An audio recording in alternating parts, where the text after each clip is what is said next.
coffee. Oh, I've had many a day like that. Okay, we're back on Twitch. That's a good sign. We're back. We're back. We're back, baby. We're back. We're mad. You're black. I'm mad. Too late. Something's happening. I hear. Oh, here we go. I hear voices. Everybody. There we go.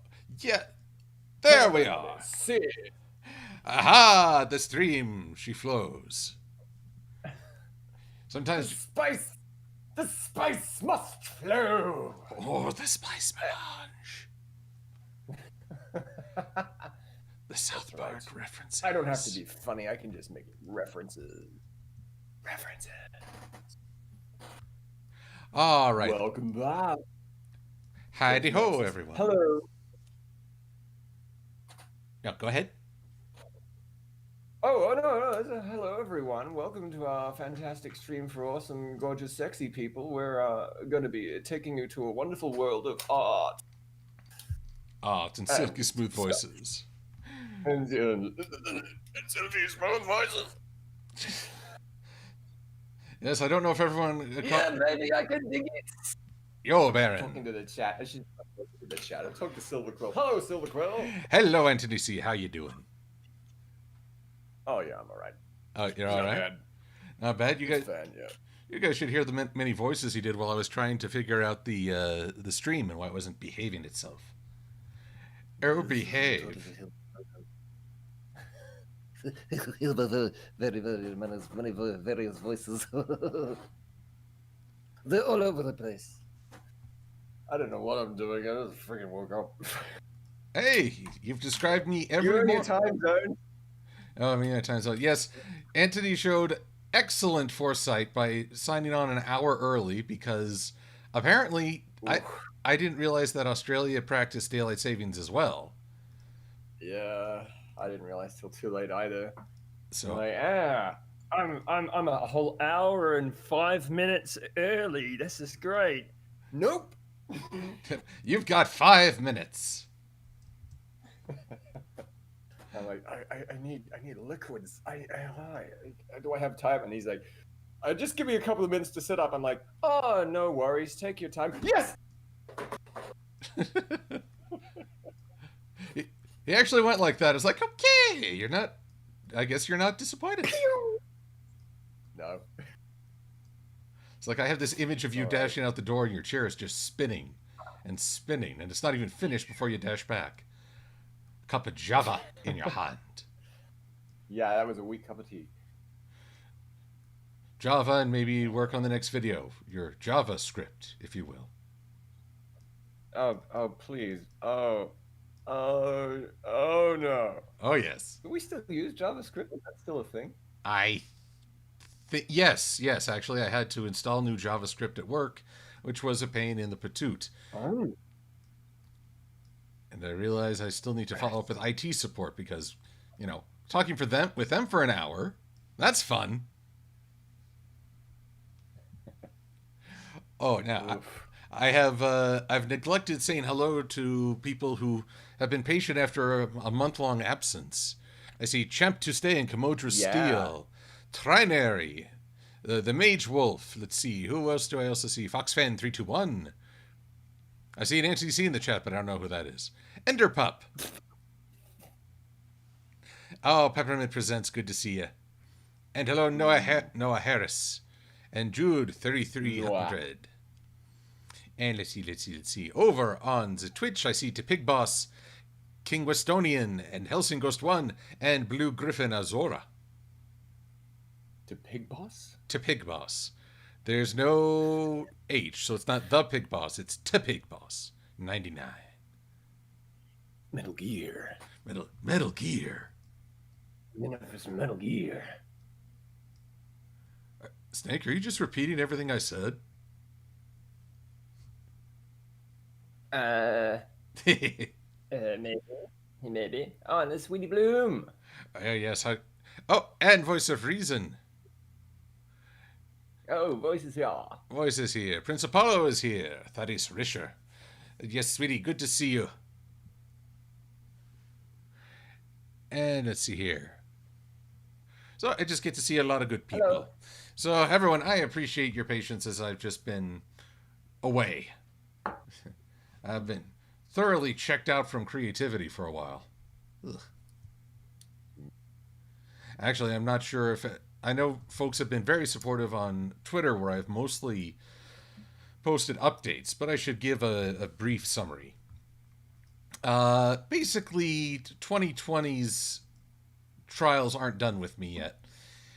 After a year of battling... Well, no, more than a year. Several years of battling leukemia. In January, a very dear friend of mine died from leukemia.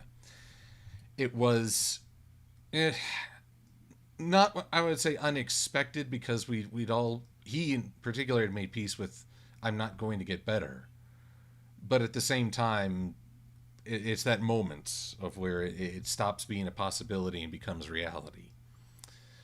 Then in February, my family's golden retriever Wrigley, she developed this lump over Christmas, and it turned out to be cancerous, which is a bitter blow because she just finished chemo treatments for cancer in 2018.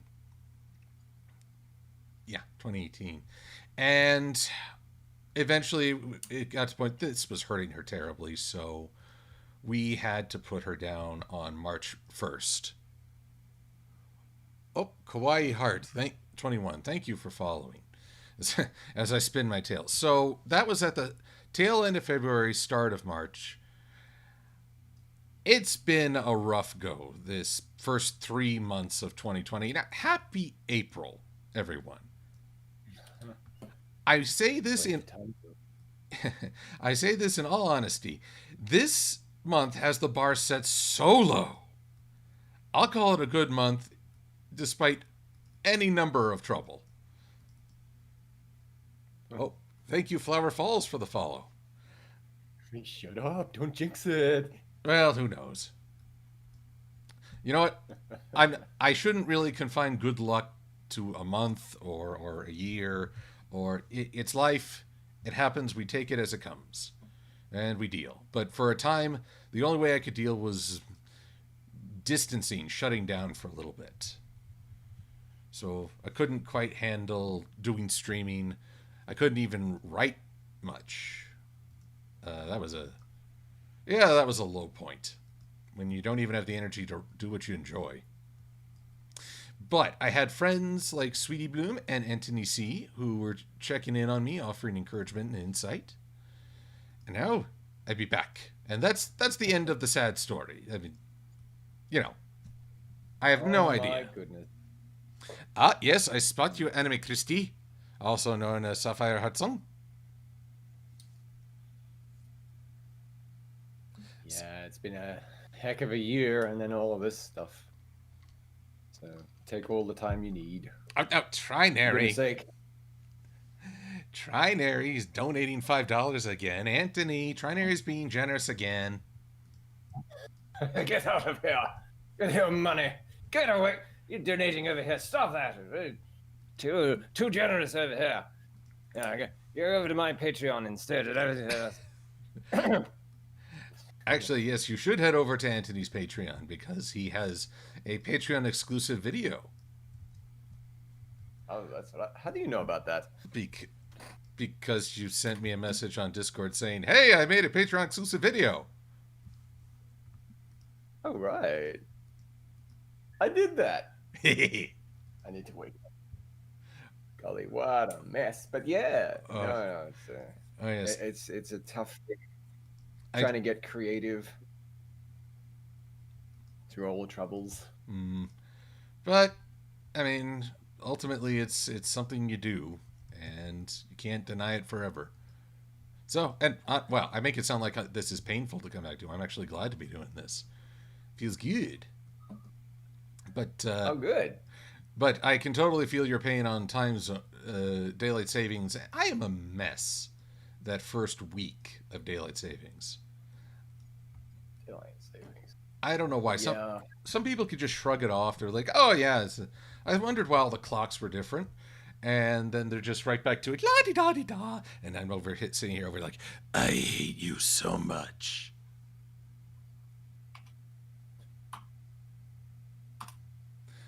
Look up that county, that weird county that has like 4 daylight savings changes in a year or something. 4? Yeah, I heard anyone know this? CGP Grey was talking about this, I think it was. Are they in like a geosynchronous orbit? They're just slightly above the Earth, and therefore... yeah, it's flipping Magneto and his flying space fortress. Oh no! Keeps up with the daylight savings. That's right. He didn't start Asteroid M because he hated humanity. It's because he hated daylight savings. Where I go. That's it. I'm out. Who are they playing me now? I've completely lost track. Am I part of the MCU yet? Call me when I am. Call me when I'm back to being Sir Ian McKellen. Tis Sir Ian McKellen, isn't it? I believe 'tis. Sir Patrick Stewart. You wouldn't make Patrick Stewart a Knight of the Realm and not make it Ian McKellen. Would ya? I'd want them both, but honestly, that would be the most awesome round table ever. Just like it's like you don't need sword. You don't need the Knights of King Arthur's court sitting around plotting to go and get the Holy Grail. All right, now we need number one. It's a plan. All right, the plan is the Team A will soothe the enemy with their silky smooth voices. Team B will inspire a revolution with their silky smooth voices, and I'll be over here having a latte. You are always worried about your plans, Charles.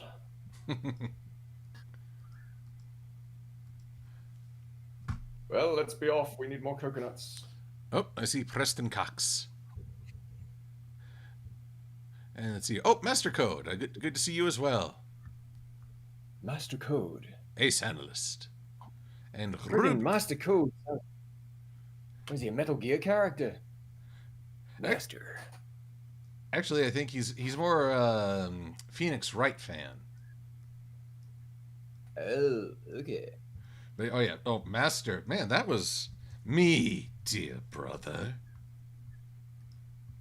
It's like that was a twist before we had Shyamalan. Shyamalan? Shyamalan. M. Night Shyamalan blah blah blah.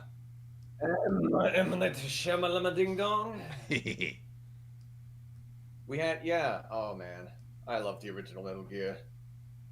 Who are you? I'm you. I'm your shadow.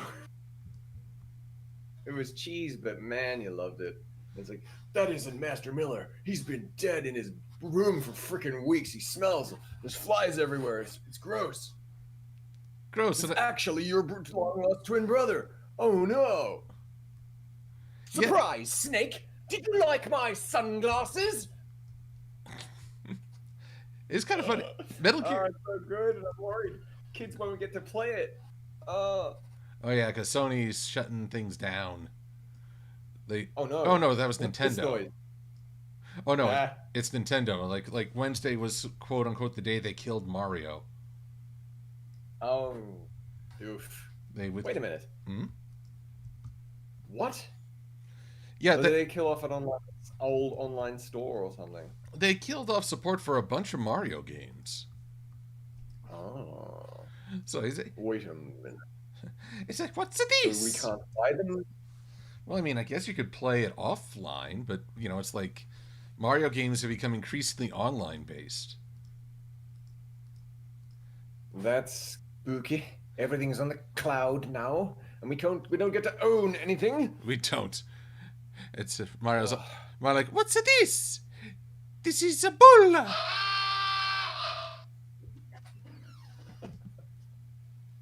Oh dear.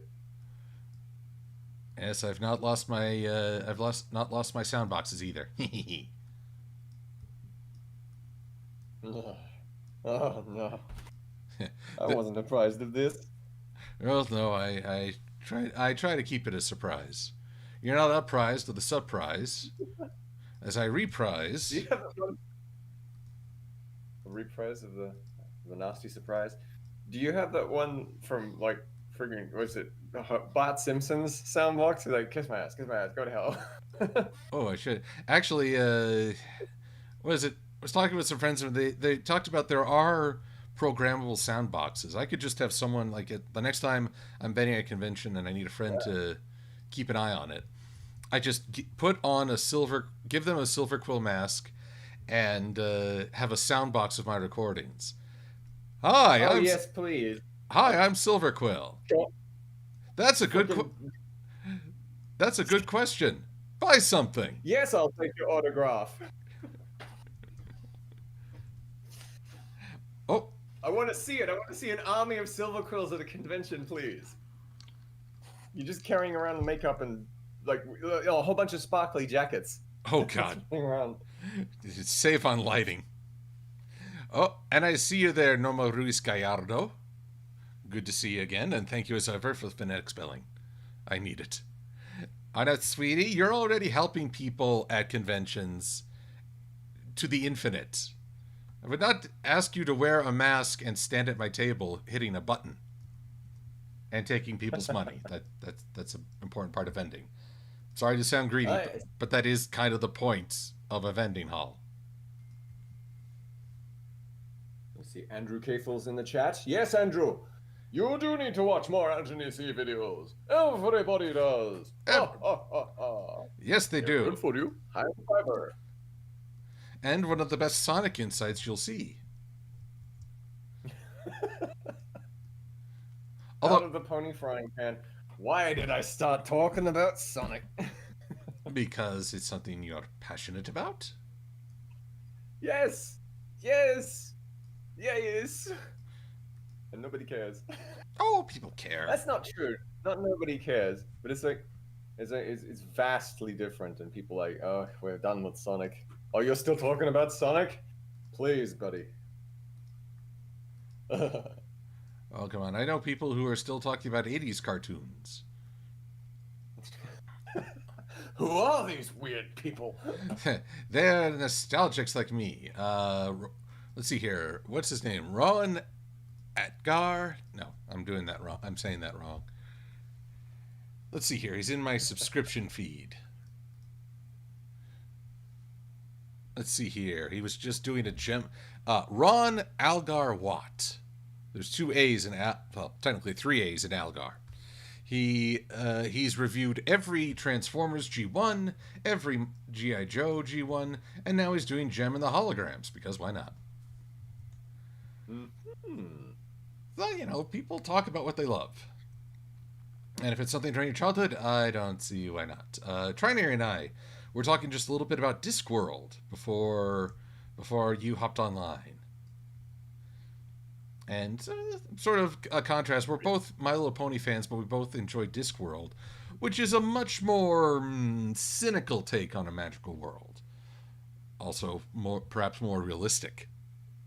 Yeah, it's a little Tolkien. What if Tolkien didn't stop in the agrarian age? It actually managed to develop, into like, what is it, the pre-industrial kind of old England, kind of big cities, not much technology, but getting there. And there's still lots of magic around, but it's clashing up with steam engines and whatnot. And it's sort of falling by the wayside, becoming outdated. All the magic, yeah. But it's still very much a Discworld, and everybody's like standing on each other's toes. Death's having an existential crisis. Still, it's funny. Although one thing I always love about Discworld is that no matter how rotten the person may seem, by some act or journey, they still become a champion for doing what's right.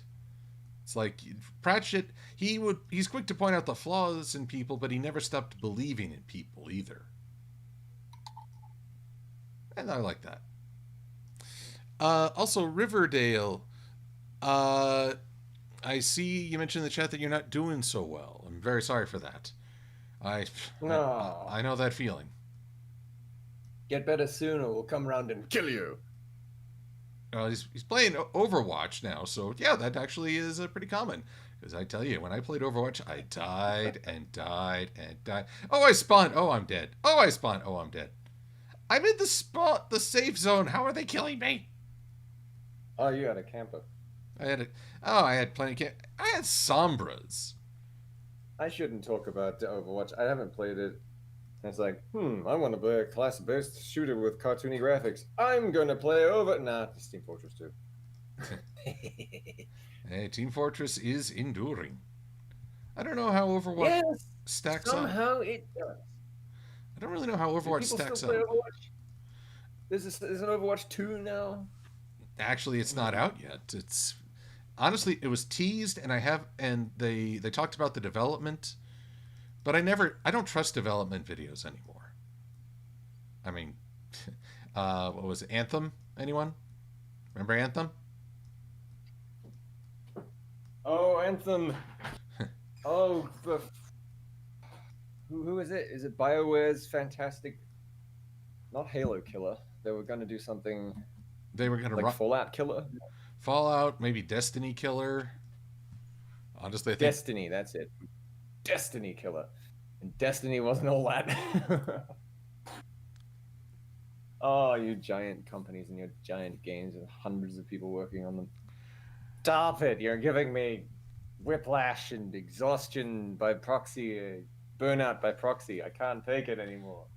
Actually, from what I hear, I've seen that wonderful GIF. It's like I want to see games made with worse graphics and less money, and I'm not joking.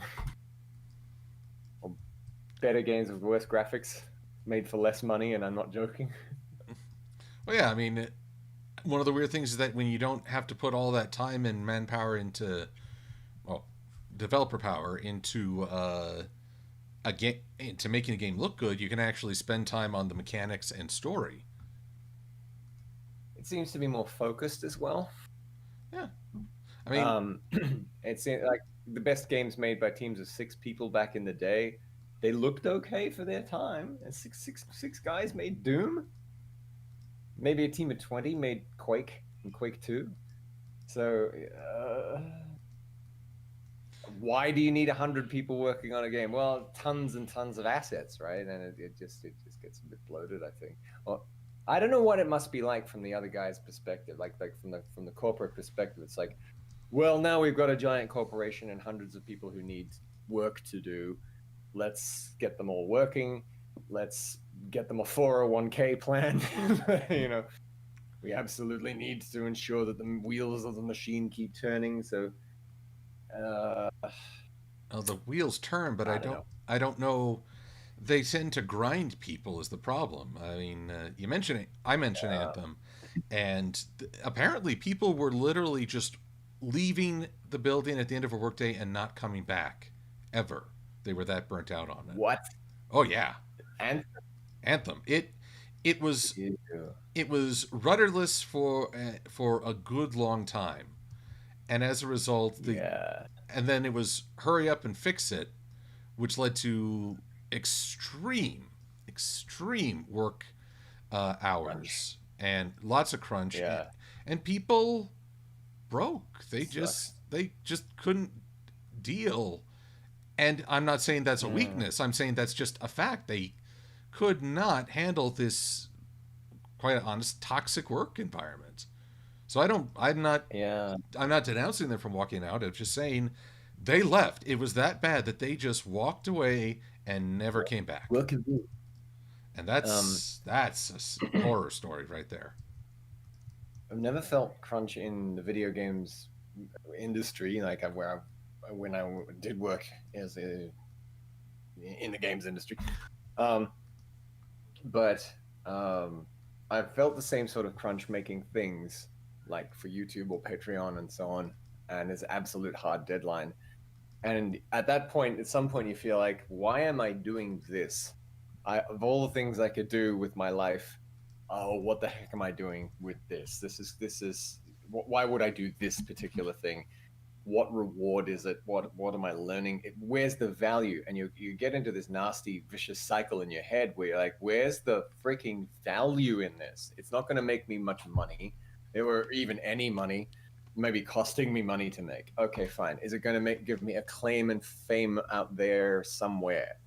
No, not really. When I could be doing, I could be a Twitch streamer. I could be, I could be if I just wanted people to watch me, I could be doing some other little thing, or I could making a 3-minute gag video that would just go gangbusters for some reason. And why do I invest myself in this heavy thing? And see, you realize, oh shoot, I'm stuck in this project that's taking for freaking ever, and I need to work harder on it, and it'll go nowhere, but I need to work harder on it than I've worked on anything else in my life to get to this deadline. And you're just like, why? And you hear these stories of crunch in the video game industry, and you've got it, and people walking out, like you say, I can only sympathize. It's like it's not even their baby, right?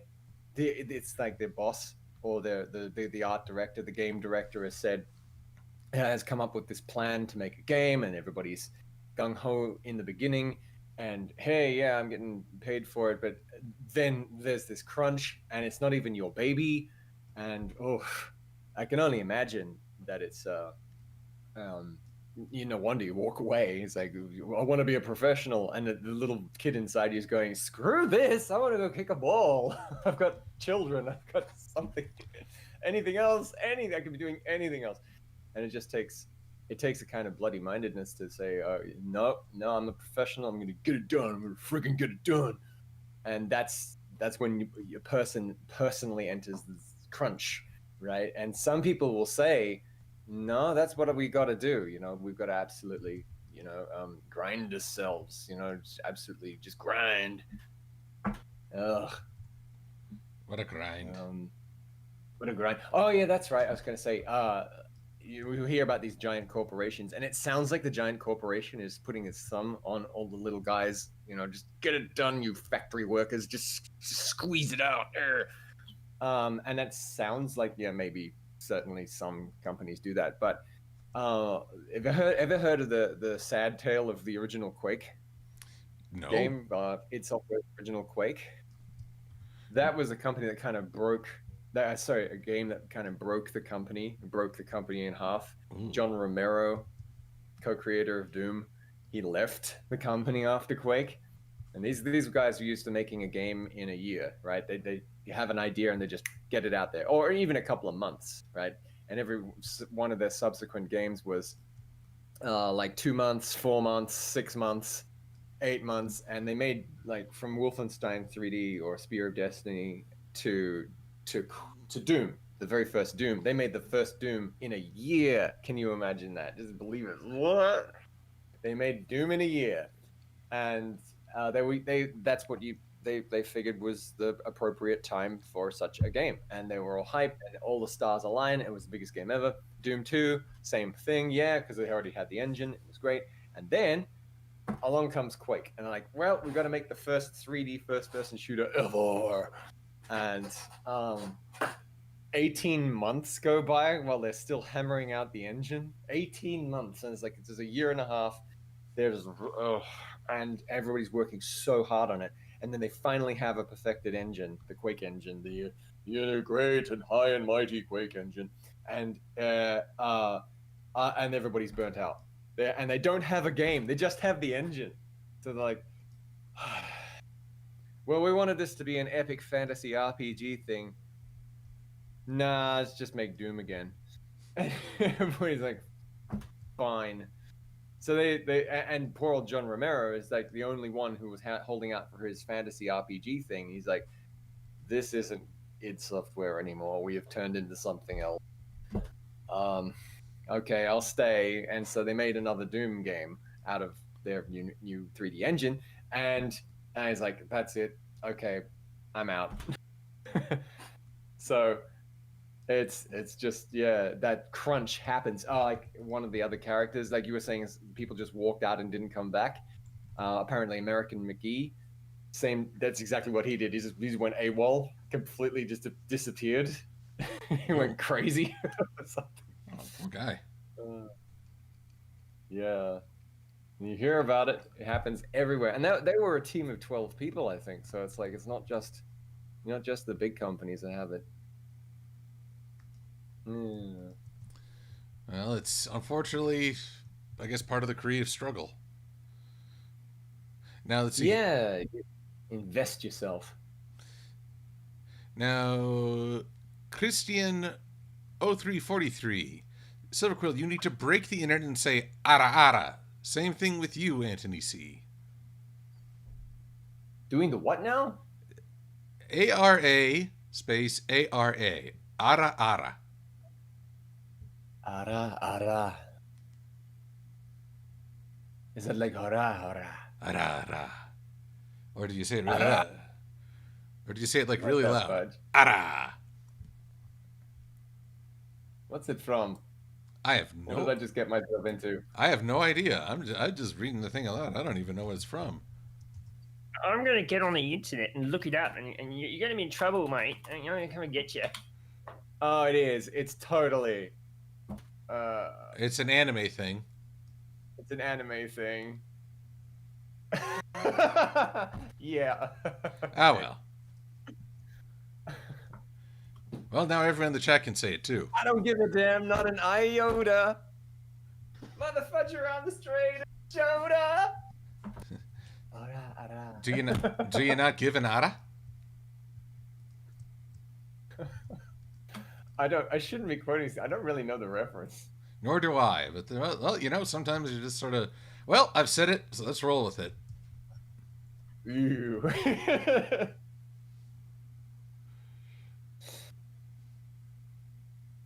Oh, Champ to Stay has a. What do you want, Champ? Champ has a special question for you. It's a tradition of these streams. Oh no, it's not about Thomas the Tank Engine, is it? We got one guy who won't shut up about Thomas and Friends. I love Thomas. See, usually everyone I talk to is like, "Oh no, I was too young for that," or "I'm too old to have watched Thomas the Tank." It's like, man, I have like this one swatch of a generation that I never made friends with.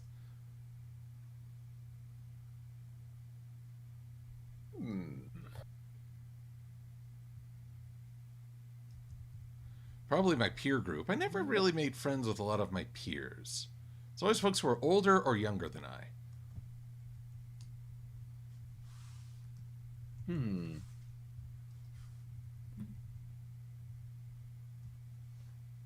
Alrighty. Okay, I still got clouds to do, but the Ponyville train station is looking pretty well put together here. I've got these. Hi ho, Preston. It's Kermity Frog here. Let's see here. According to Christian 0343, what is the meaning of ara ara? Ara ara is a type of interjection primarily used by youngish females to express some curious surprise or experiment. Oh, so we should be like trying to sound really sexy. Ara ara. Oh ho, tisk tisk. Another word with the same pronunciation means rough, rude, or harsh. I get the feeling we probably went the harsh route. Dude, Antony, why are you harshing my buzz? It's what I'm into. Oh boy, now we definitely sound like an After Dark stream.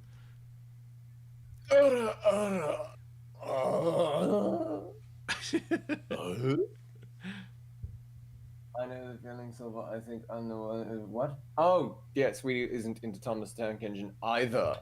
Get with the program, guys. The original Thomas the Tank Engine had Ringo friggin' Starr as the narrator. It was very, very cool because it was Toy Trains with Ringo Starr. It was the Toy Trains with Ringo Starr show, and I loved it. And unchanging faces. Very curious. All right. They changed, but it was always, off camera. Off camera, of course. Yes. Off camera.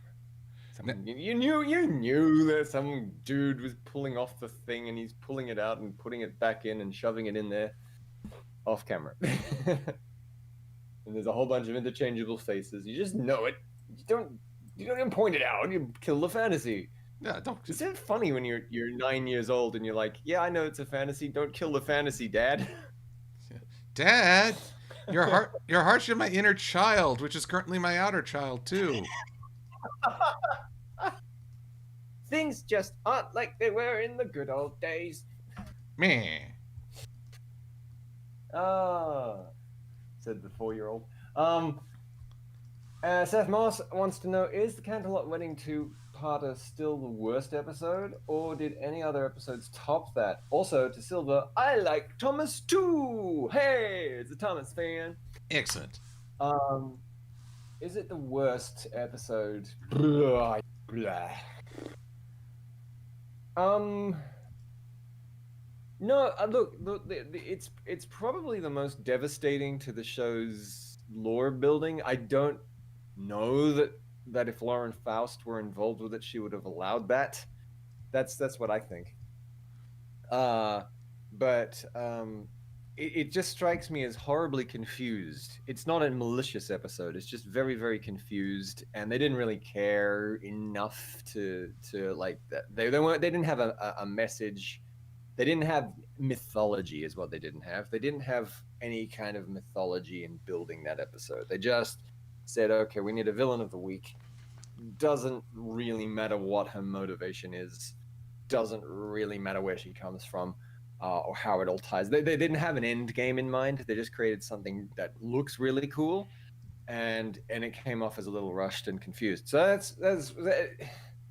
it did a lot of damage, but because they didn't really think about it, it's like it's kind of superfluous, right? It dinged the whole thing, and so because the whole show, and it made, in my mind, it made me realize that, oh, okay, this is how they're going to treat it from now on. And if they're not really careful, it could just turn into a bunch of slushy mush, right? Like nothing will mean anything, right? And that did a little bit, but they tried. They kind of learned the lesson and tried to fix it after that. They really tried. The Twilight gets wings. Yeah, we've got to make that a big deal. It didn't work, but it did kind of at least give them more subject. They paid special attention to the Cutie Mark Crusaders getting their cutie marks. They thought very hard about that, and I'm glad they did that. So it's like it didn't ruin anything, because it just underscored the thing that's like, we don't have an end game for this. We don't know where it's going, and that's why it sort of felt like it's kind of making it up as they're going on. That's my problem with the Canterlot Wedding. It's like no plan, no end game, no goal in mind with that one. And as for the worst episode, gee, I stopped watching around season 5 or 6, so I can't be sure about this one. But looking back on it, it's probably still that awful Flim Flam Brothers episode for me. From morally speaking, it's like, I didn't learn anything. Yeah, no kidding, you didn't. This is awful. The maths is wrong.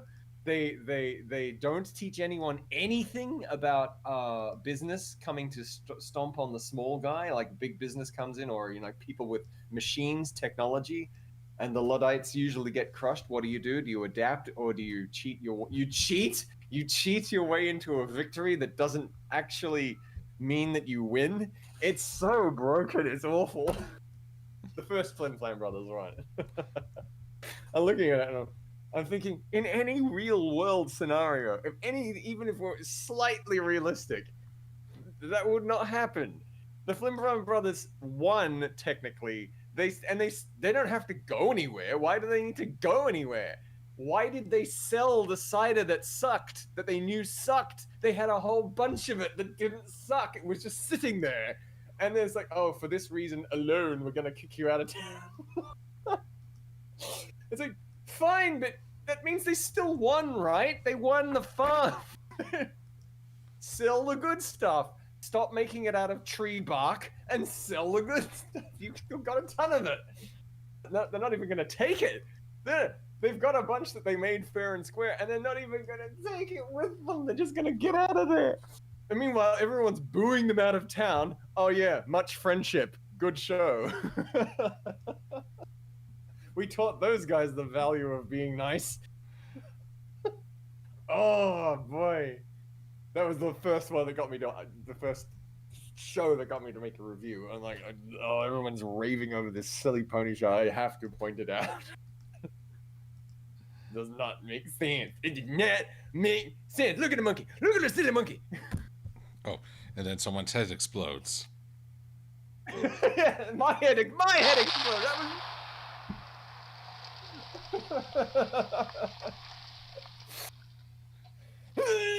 Pony show.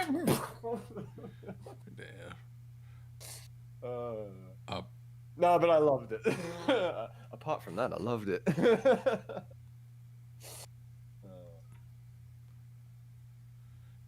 Let's see here. Doomfire wants to know who is the worst princess in the series. The worst princess? Yes. Who do you think is the worst princess? Worst. The worst littlest princess. The worst littlest princess. Man, I feel like I'm being set up here. I would actually say the one from the Heartswarming. The Hearts and Hooves Day, because apparently she was so unapproachable. A guy felt he had to slip her a drug. Ugh. No, that's blaming her. What? No, but basically there was this princess. She might have been a unicorn. She might have been an alicorn. A prince slipped her a love potion, which is apparently a real thing in history, and they spent so much time staring into each other's eyes they never did any duties. Ergo, their kingdom fell to wreck and ruin. What does that say? Oh, let them eat cake. Let them eat cake. I'm staring. I know everyone wants me to. I know everyone wants me to say Cadence is the worst princess ever, but that's not it. She's not the worst. She's untapped potential. I mean, you talk about that. What was it? I saw someone on Equestria Daily talking about the whole point of Cadence is that she feels like she doesn't measure up to the crown. And I'm like, wait, where's this coming from? I'm like, I'm not sure I saw that watching the episodes. What is their basis for this? I thought it's an interesting idea. It would have made Cadence a fascinating concept, especially for young up-and-comer Twilight. But what is this based on?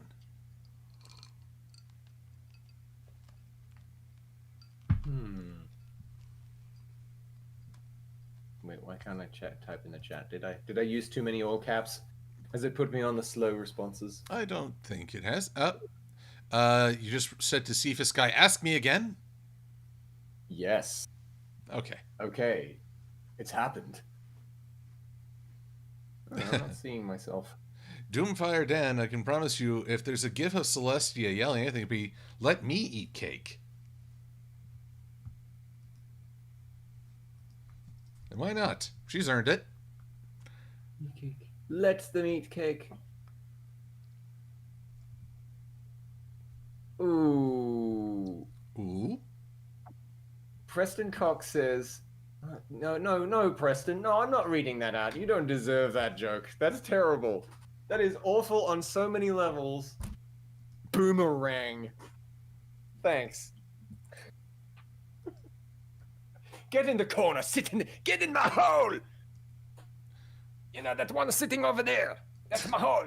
Shove it right in yourself. Shove yourself right in my hole. Ew. It is a gross joke, and I don't like you. You're banned.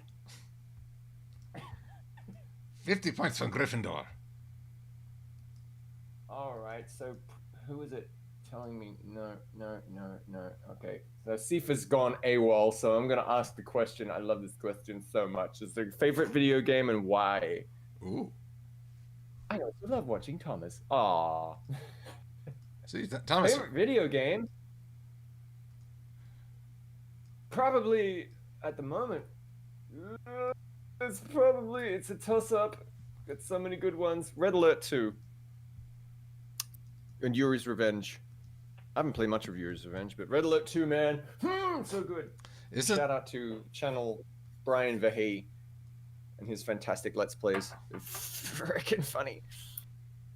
Is that the one with Tim Curry as the villain? Oh no, that's Red Alert 3. Ah. And I've yet to really play that one at all. Red Alert 2 is the one with... Who's freaking in it? The girl from Sliders. That's Tanya, Special Agent Tanya. And, I've forgotten his name. Do you remember the old guy, the Western dude, the bar owner from Northern Exposure? Vaguely. Carhill. Yeah. Oh, it's got a couple of, like, oh, it's him kind of, or oh, it's her kind of actors from Hollywood playing characters in it. So it's Udo Kier as the evil Yuri. This freaking guy, he's a mentalist with psychoactive powers, and he takes over the Soviet Union basically, and the Soviet Union wages war on America and the world, and they take over America, and it's just you gotta fight them back, or General Carville. If I know my chat, they'll have the answer for you before you can even imagine. Oh, your chat! Oh, see the amazing powers of your chat. Well, yes. Wow. Barry Corbin. How very possessive Barry of me. Corbin. My chat. Oh, it's my chat. Oh, you can't have it. Your chat. Oh, my chat has Nora Mermaid in it. Hi, Nora. Your elite chat. Hey, Nora! Hey! How you doing? So Red Alert 2. I'm also... Look, I have to squee about this. Metal Gear Solid 5 is horribly underrated. It kind of kicked itself in the teeth because it is one of the best combat games ever. So this is Metal Gear 5 Ground Zeroes and Phantom Pain. And you can run up to somebody and melee attack them. You can also pull your gun on them. If you hit pull gun on someone while melee attacking them, you will disarm that person, take their gun from them, and point and hold them up with it, and with their own gun. That's nowhere in any tutorial. I think I found it. I'm playing it like months into the game, and suddenly I see it on a load screen. I'm like, you can what? You can what? I'm playing the game, and suddenly I'm disarming guys and just taking their guns away from them. And it's like, did you ever play Metal Gear Solid 3 Snake Eater? Anyone here play Snake Eater? Come on. I played Snake Eater. In Snake Eater. In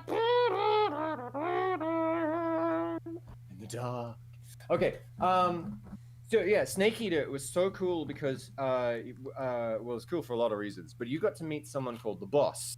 The Boss was like a hero from World War II.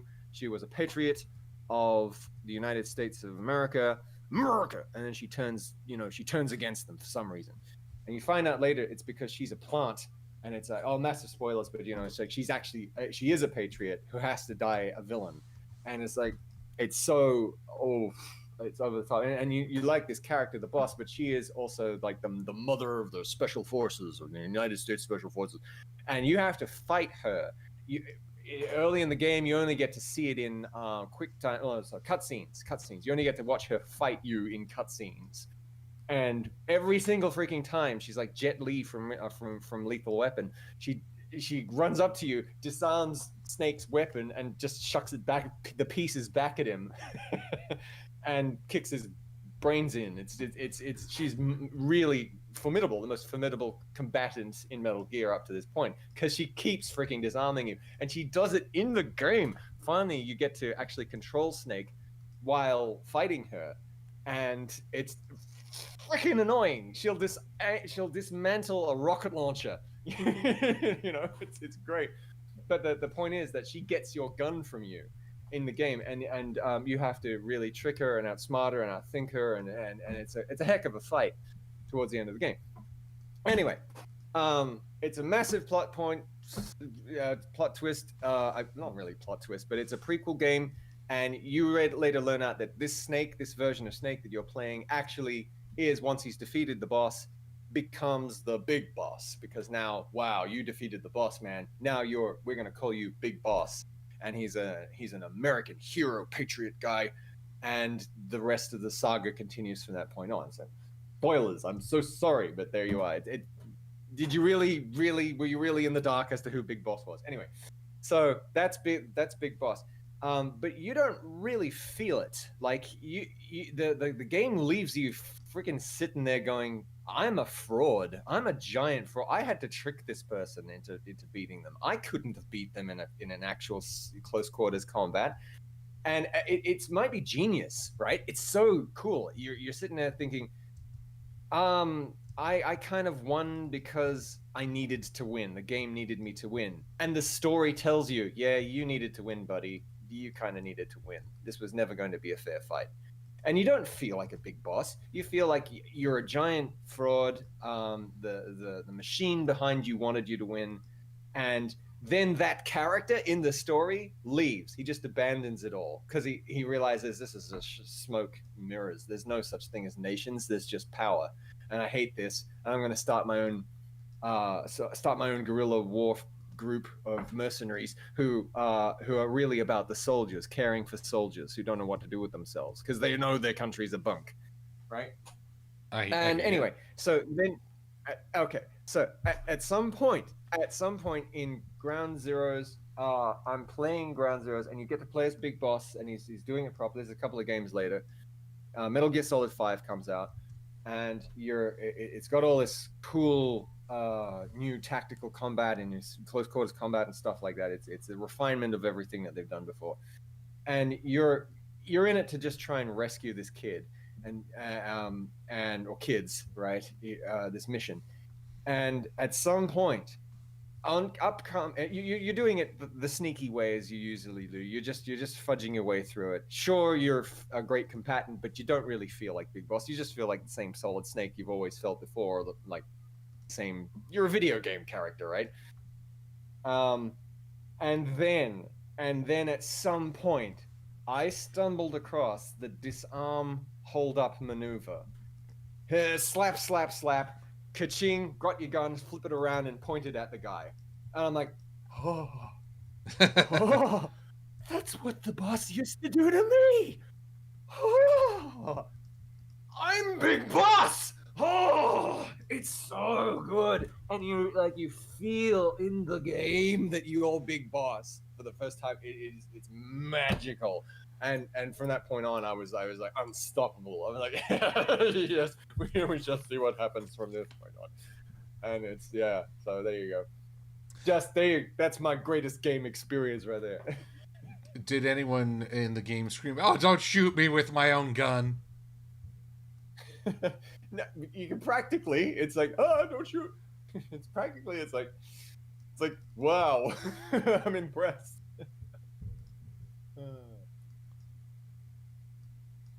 Anyway. Let's Go play Metal Gear. Go play Metal Gear. For me, the greatest gaming experience I think I had was, what was it? Legend of Zelda Ocarina of Time. Was it Ocarina of Time? You know.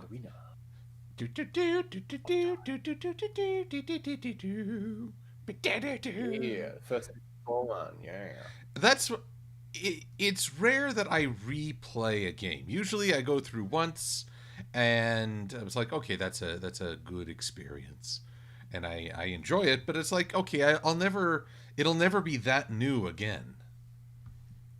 But Ocarina I could play several times over just for sheer enjoyment and seeing how the world transforms as you go through your quest. And that sense of, oh no, this is all wrong, I have to make this right again. And then that's cool. What else happened? Of course, I became a Halo fan for a good long time, except for Guardians. But and Wars. Nobody liked the Wars. Oh, okay. Honestly, I've never been a big RTS fan. I guess I don't think I don't have the patience for it. Hey, just to FYI, Halo Wars 0 punctuation is the funniest 0 punctuation he ever did. Go watch. Oh, I remember After you Actually, I remember that review. It's like, we lost contact. Bull! They were right there. I could signal them with flags. What happened? At the point where they could pretty much communicate with each other with their eyebrows. We're wiggling their eyebrows at each other. What happened? Did the collars in their necks explode?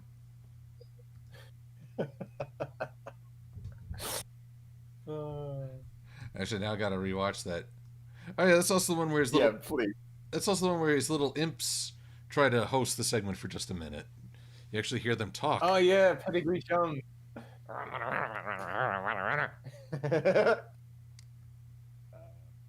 Zero punk. Did some research on 0 punctuation because I wanted to see if I could make videos faster. He writes 2 full like A4 pages, and that's 5 or 6 minutes of content. So there, FYI, if you want to make a YouTube video, I think that's a good template. 2 pages. Gosh. Jeez, my 2 full pages. My scripts are 8 to Close 12. Dang. Right. Well, this is full. Your. I've seen your scripts, and they are well spaced and organized for visual direction. So it's a little different. You've got. I imagine if you typed it out, like how many pages would you say it would be if they were typed out single space, single lines? Oh God, how would I even read that? Like a normal sane person, Silver-Quill. Oh, sane? What is this thing you speak of? Oh, I hear there's sane people out there. Let's see here. They do things properly. I would say maybe 6 pages tops. 6 pages. I mean, I may be overestimating. Yeah. Yeah. Yeah. What? Yeah. Sure. And the 6 pages. So is that how long are your videos normally? What? Sometimes they can run up to 20 minutes or more. I mean, okay. Our Scaremaster review is a poor example, as it was actually longer than the episode itself. That's because it was a Halloween special. But usually I will say around 15 to 18 minutes. 15 to 8, yeah. Mostly because I jabber on about lots of stuff. I jabber on. Jabber on, because it doesn't really matter. Is that good for the algorithm? I heard 10 minutes is like there's people still going about the watch time, and you got to keep it short. Yeah, that's something I've been wondering about. Should I make shorter videos and like many videos on different elements from one episode? Would people like that, or would it feel like I'm trying to mine a dry well? I think I just crossed my metaphors there. I think you've got to get mine a dry. Mixed metaphors much? Yeah. You got to find what's comfortable for you. Like a balance of what's comfortable for you and what's good for the system, I guess. I don't know. I just saw the Internet Historian. He did his Costa de Concordia video, which is half an hour at least. And at the end of that, he's saying, okay, I'm not doing that anymore. It's time to go back to short little, many more short little episodes. More 10-minute. We'll have 3 10-minute episodes unless 1 half hour every 6 months. But then you've got people like Mauler who are like, forget this, I'll just talk for 2 hours, and a 2-hour video review of Justice League, the Snyder Cut, comes out, and you're like, he did that in a week? Comfy for that man is beyond what I come to expect. It's like, what? Yeah, so... and people love it. They lap it up because he's fairly insightful. And so it's like, depends on how much work you want to do and how much work you're comfortable doing. Well, honestly, that's something... If nothing else, my time away gave me a chance to reflect on how hard I'm running. I know I'm not fast getting videos out, but I put a lot of time into getting ready for a video. A lot. I don't know. Yeah. I don't know how much the average person spends doing a review of a cartoon episode, but I want to look up ideas in the story, the concepts, storytelling techniques, thematics, and then I'm like, wow, I might actually talk about the actual dang episode.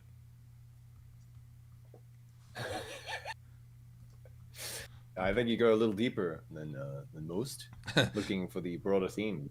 It's cool. We have to go deeper. Dun, dun. Ooh, derper? Yes. Preston Cox is saying a bunch of things. No, Kevin, first of all, am I the only one who wanted to give the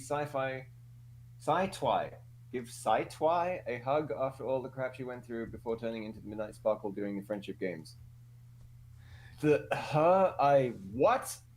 Can you feel this one? What the heck is he talking about? I can feel this. You have not seen Equestria Girls Friendship Games.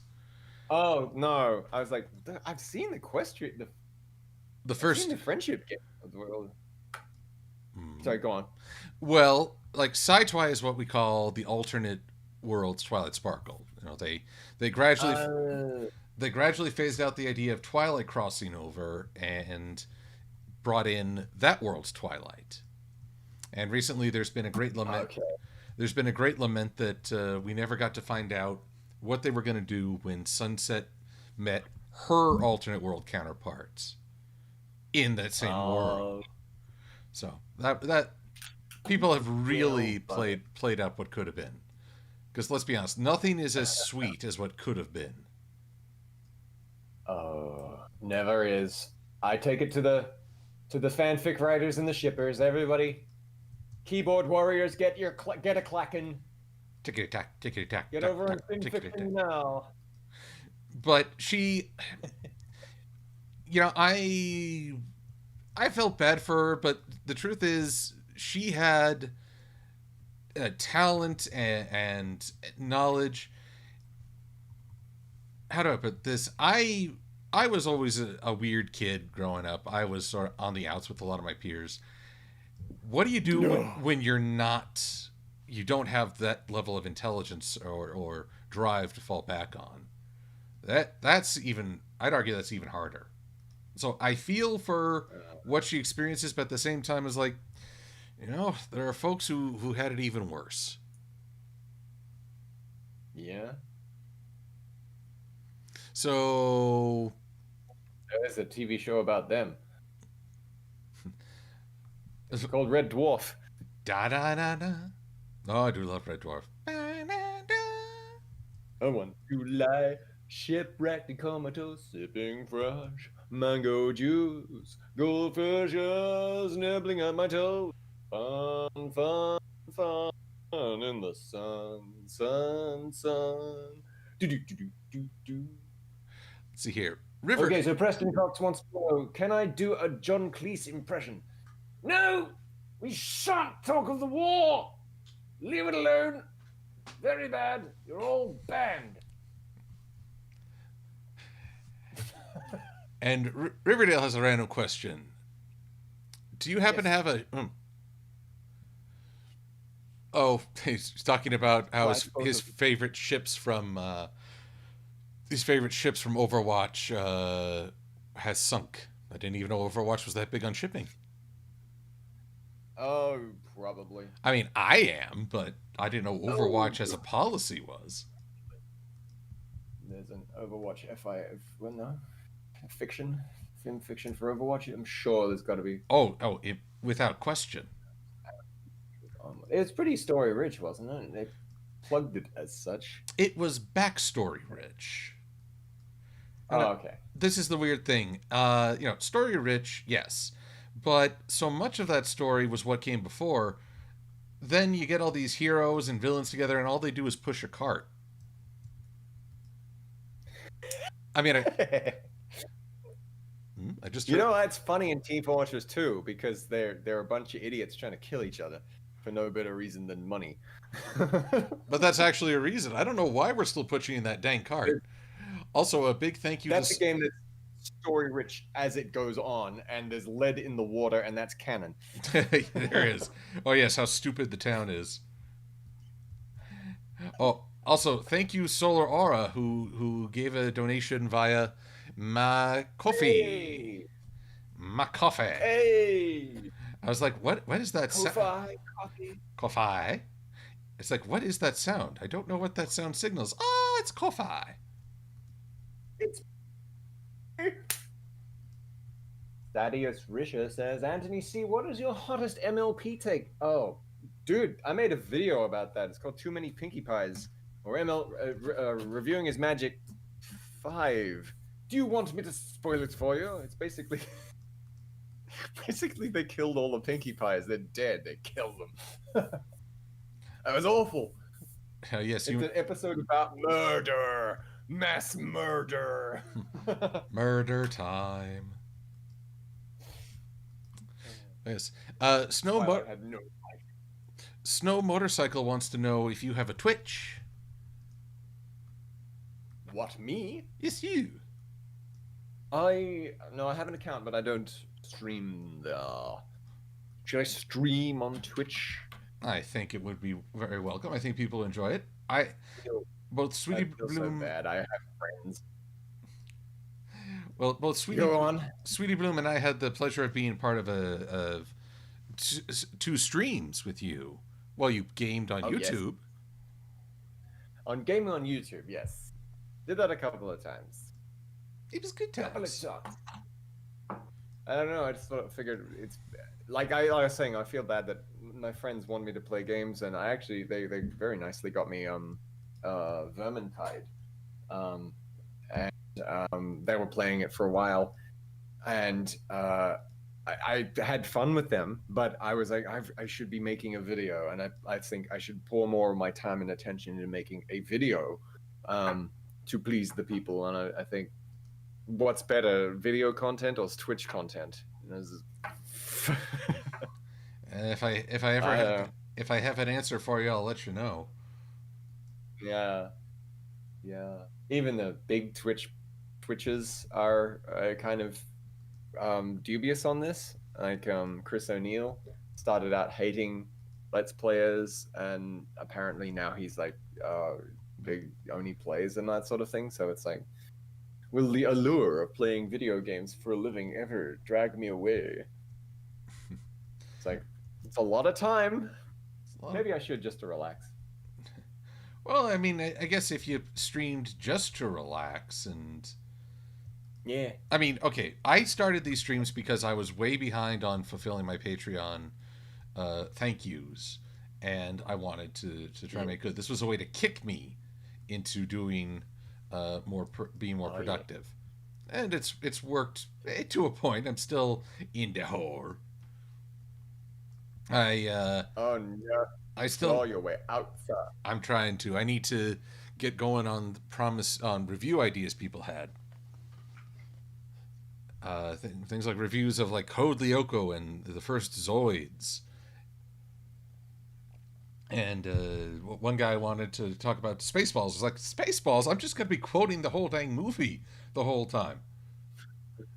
I just get quoting. But that raised the question, well, okay, what makes for good parody?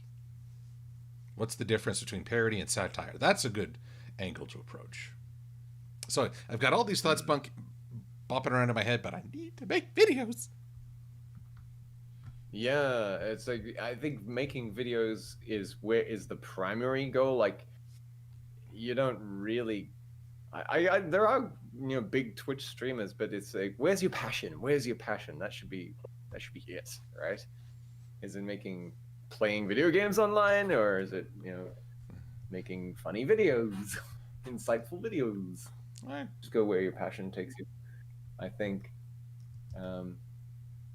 Champ to Stay wants to know if either of us have seen The Blissey is Booped. What is The Blissey? I have not. It is the latest. Is that Lightning Bliss? Yes, it is the latest Team Fortress 2 Analysis Anarchy video. Oh, a little something for the right. A little something for the Fools of April, I believe. Oh, right. No, I was like, wait a minute. Nobody boops Lightning Bliss. Well, right? I might be tempted. I don't know. I mean, just I'm sure it'd be absolutely perfectly fine if you did it. Only after she was done frying the site from orbit. Right. Yeah, you're Canada. She's Tetsuo. Freaking Silver-Quill! Experimental weapons on you. Fire orbital boop gun. I want to see that, by the way. If Blissey ever gets wind of this, I want to see Lightning Bliss as Tetsuo using the Soul Lightning Cannon, Ion Cannon on trying to hunt down Silver-Quill. Please, I want to see art of this. oh, we have a fan art suggestion. Yes, please. I don't care if it's a bad mock-up from the anime. Akira! And can I be Akira, please? I want to be in pieces in jars.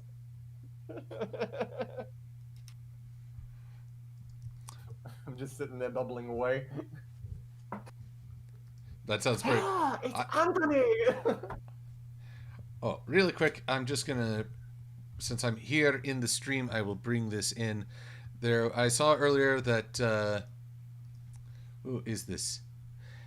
Ashi Yusenko. Asha Yusen?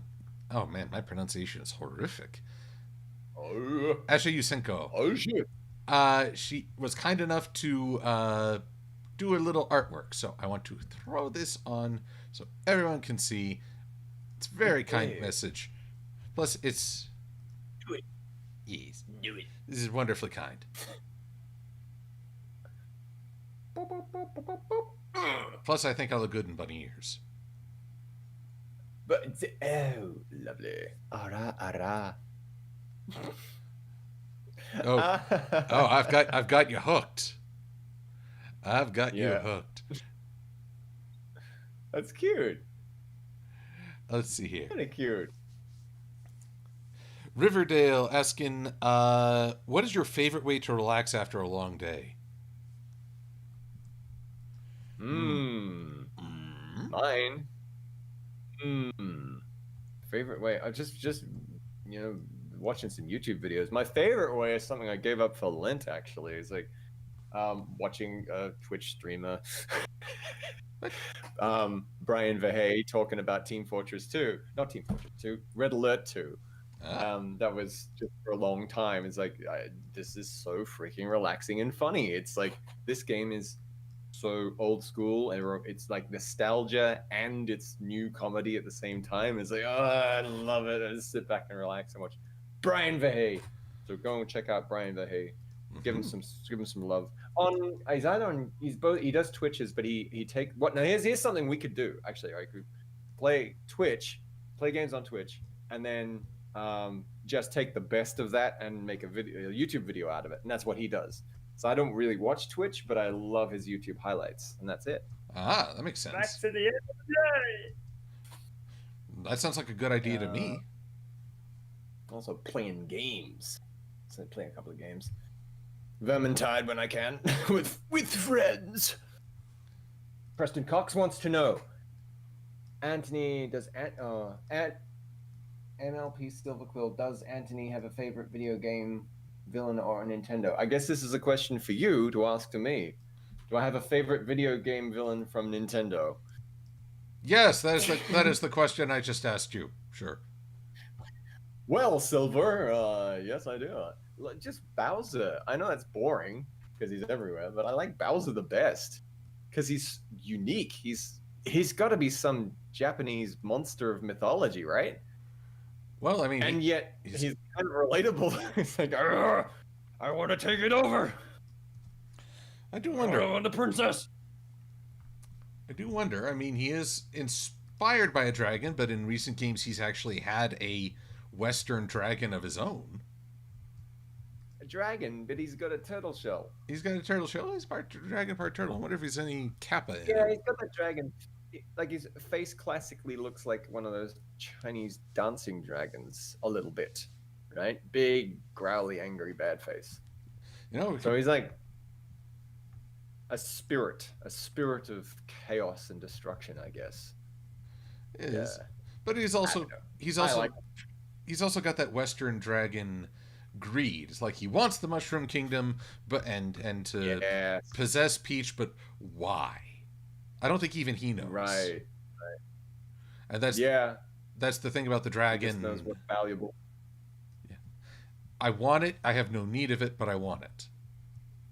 Like the original Super Mario, he's literally the fire-breathing menace at the end of the Doom Fortress. You go in there and then you rescue. Usually you rescue the toads who tell you that the princess is in another castle. And when you finally get to the end of the castle, the big bad castle, you rescue the princess from the fire-breathing dragon. Yeah. Well, that's cool, but I like Bowser. He's versatile too. If you ever played Smash Brothers Melee, holy cow. You get to, eventually, I think it's like Special Challenge 51, you have to fight, I think it's Special Challenge 51. Somewhere at the very top tier of the special challenges, you have to defeat Giga Bowser. This is a King Kong-sized, Godzilla-sized Bowser, just huge and angry and properly looks like a guy. Is it Kaiju? Kaiju. He's a giant kaiju. You have to fight the kaiju version of Bowser, and it's very cool and very hard. He takes up half the he takes up most of the stage. I've seen people went gaga for Giga. Gaga, yeah, the new Super Mario 3D, is that right? Or is it the new Super Mario Brothers Odyssey edition expansion thing? Yes, Mario. He's in that apparently. Yes, and Mario is having to defeat him. Yeah, that's the Bowser I know. That's the Bowser you want to defeat. He first showed up in Super Mario Bros. World. Super Mario World, I think it was on Super Nintendo. He's this giant menace in the background. Now they can do it in 3D, and holy cow, he looks cool. So, yeah, and then the rest of the time he's just silly and dancing around, stealing power stars, or going go-karting and being a jerk on the track. So, yeah, I like Bowser. He fires off a blue shell a lot. And everyone hates what is the blue shell? Is it one of his minions? It's like, okay, I'm gonna use you as a homing device bomb, and you're gonna suicide on this person. Like, yes, sir, my lord and master, sir. Meanwhile, it's like, oh, it's because I got a blue shell, ain't it? Just single him out for the shells. Just for the shell of it. Oh, right. This is just because I have a blue shell, isn't it?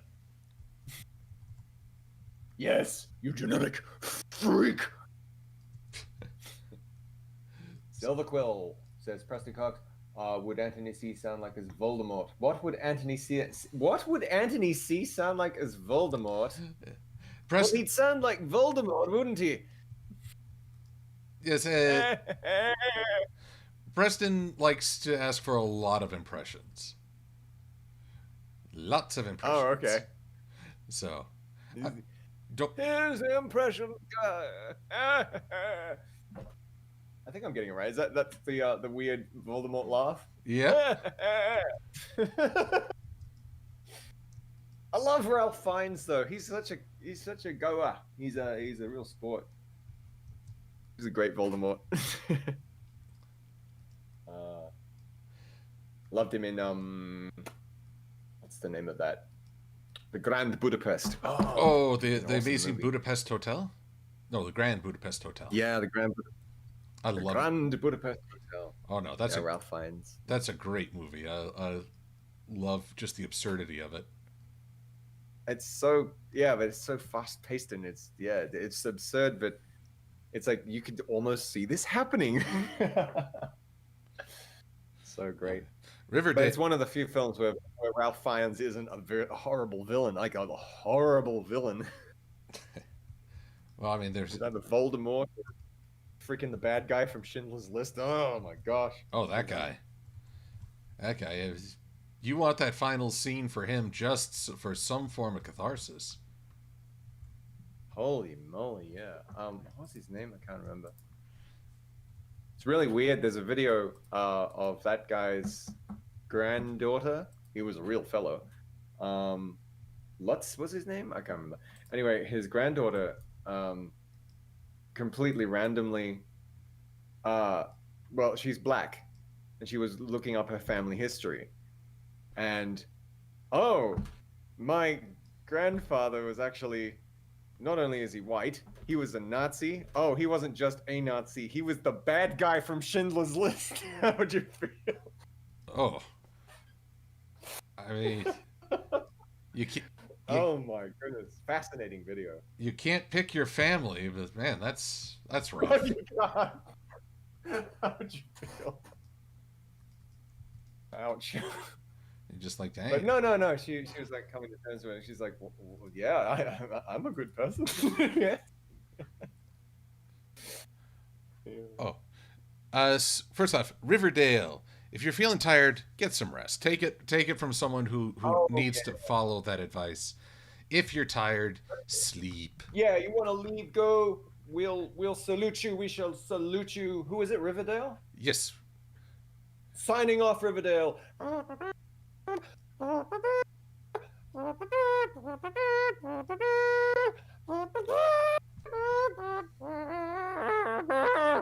actually saluting right now.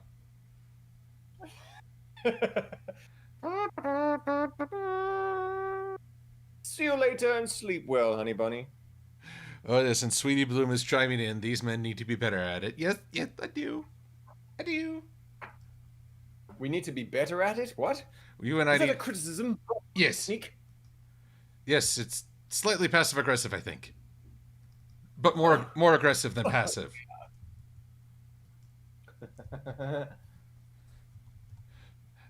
Let's see here. Oh, and then Riverdale boops us both. Well, oh, I see how it is. Ada. Oh. But I knew a girl who would do that literally. I've been booped in real life. Ooh, IRL boopage. Let's see. Boop yourself, Anthony. But now, Snow Motorcycle. Yes, Antony does have a YouTube channel, and I highly encourage everyone to check it out. There is a link in the description of this very stream. Oh, thank you very much. Oh, go ahead and take a look. Or stick around. Or just do a search for Antony C, and he will be at the top of the recommendations. Okay, I try so hard, and you get so far. I get so far. Good times. Songs with strange lyrics don't fit the tone. My one frustration. Get no satisfaction. You know, I'm making this harder than it needs to be. I'm trying to make And I try. Sorry, go on. I'm making this harder than it needs to be, making this character's main. It's, oh, yeah. He's got the streaks, and I'm trying to make the tips match the end, but then I'm like, wait. No, Twilight doesn't do that. Rainbow Dash definitely doesn't do that. Making it harder making it harder than it needs to be, as is my passion.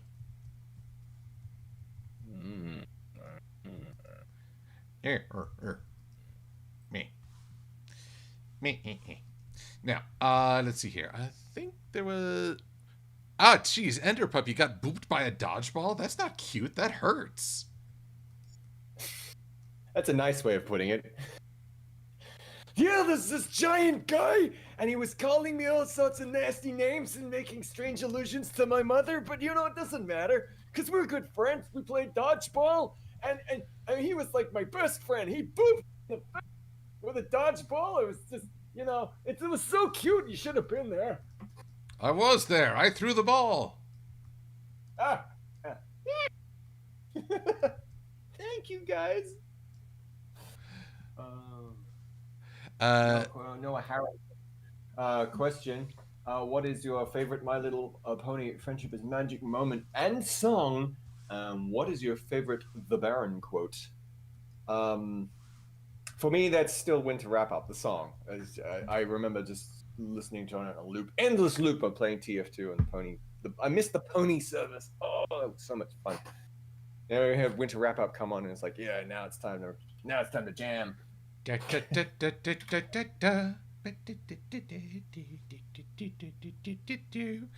no, you're not allowed to ask me what my favorite Baron chord is, because then I'm going to tell you to hit that.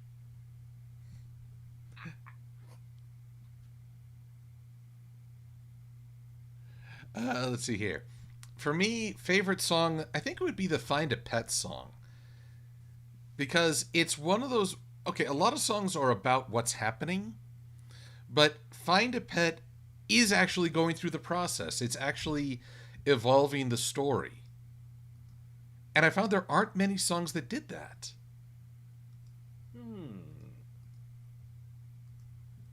I mean, Rainbow goes... Like it for you.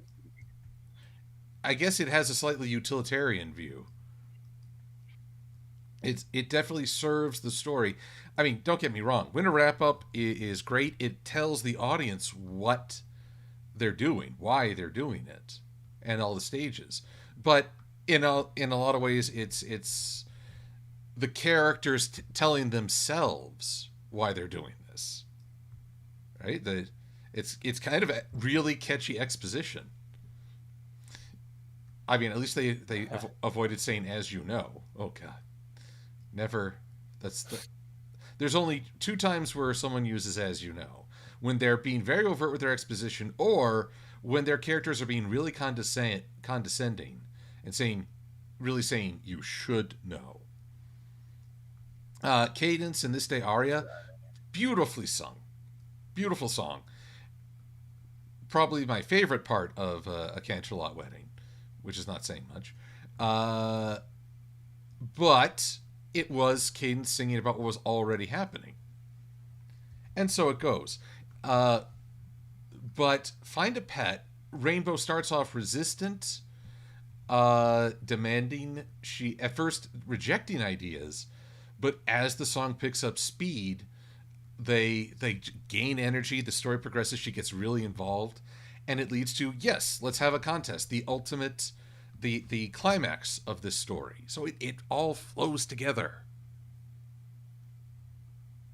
So yes, so it may not be the catchiest song, it's still adorable in my eyes, but it is the most useful, the most in service to a story. I kind of wish they'd done more like that. Yeah. When a song can push the plot forward, that's impressive stuff. Yeah. There's a bunch of stuff in Pony. My biggest problem with some of the songs in Pony was that they don't push the plot forward as much as they restate what has already happened. And you're like, yeah, Rarity, we don't need to hear you sing about everything you just did 3 seconds ago. Oh well, do we really need that? Well, there is a rule apparently in cartoons, as this was described by the staff by the show staff during Everfree Northwest. If you have a really upbeat and catchy and energetic and positive song in the first act, you are all but guaranteed to hear a sadder, more defeated version in the third act. Right. Morning in Ponyville glitters, morning in Ponyville shines. Oh, that. Well, the idea is turns on a heel. It turns into a sad song right in the middle of it. Okay, the most useless song was from that same episode. I have Find a Way. So I was like, oh, it's so bad. I need to find a way. Yeah, we know. Why are you sitting there? You don't need to sit there telling us. Poor episode. It didn't have a chance of really making it, did it? It was padded with music for starters, and there wasn't enough space for what was already there. That should have been a 2-parter. As like that, and that's M.A. Larson saying that. He's like, well, it should have been 2 parts. That was the first thing I asked for, and they said no. Aw, yeah, they got to hit that syndication mark. There. Sorry, buddy. We've got Equestria goals to make.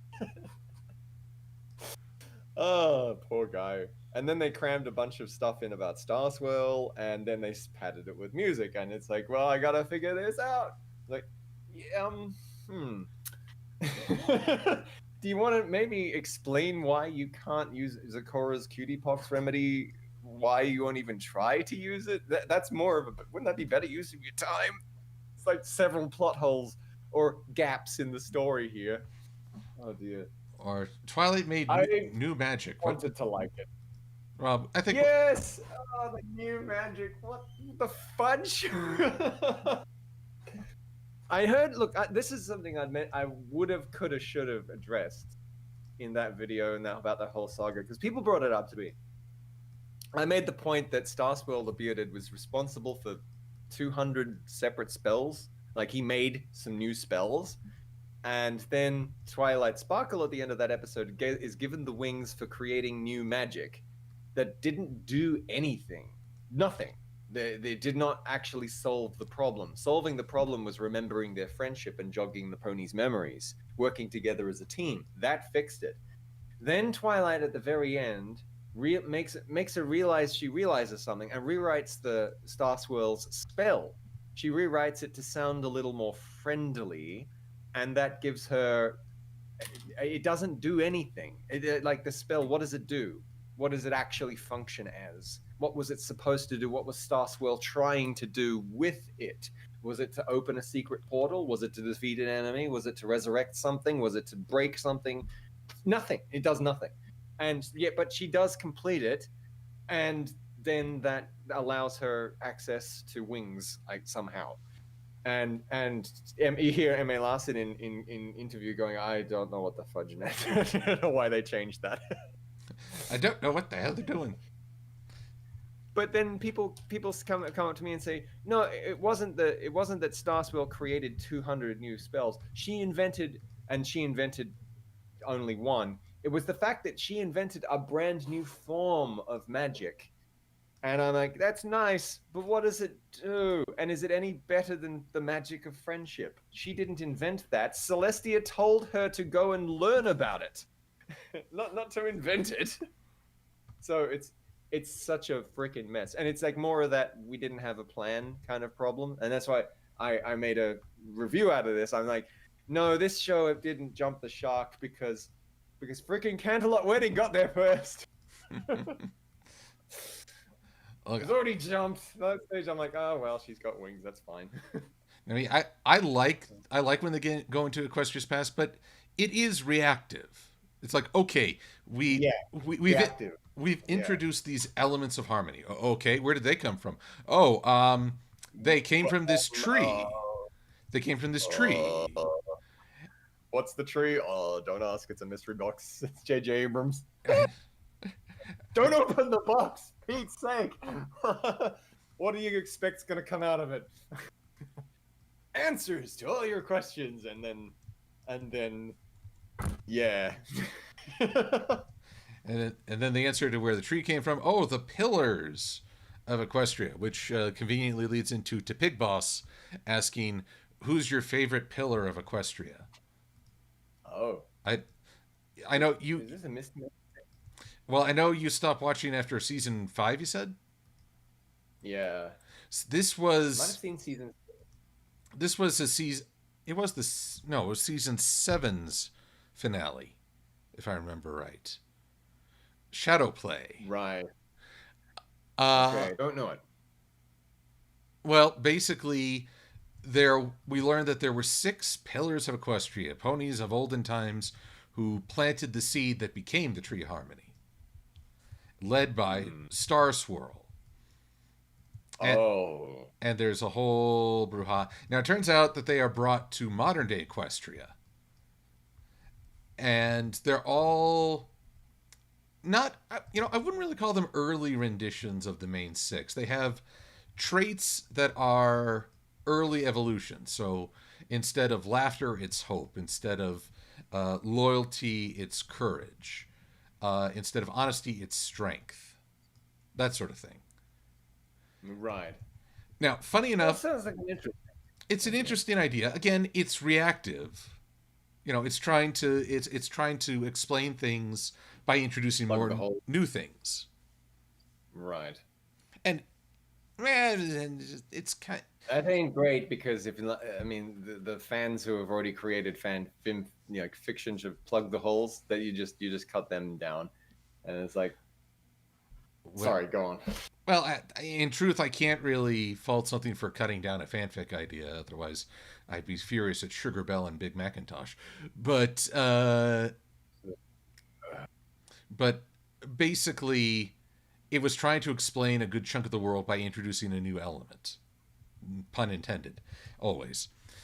My personal favorite, and this is kind of funny, is a Nordic themed pony named Rockhoof, who didn't really have a great origin story in the show, but in the comics he is fantastic. He's the best of the bunch, in my opinion. He's kind of the really eager, goofy big brother. A big brother in a positive way, not 1984 way.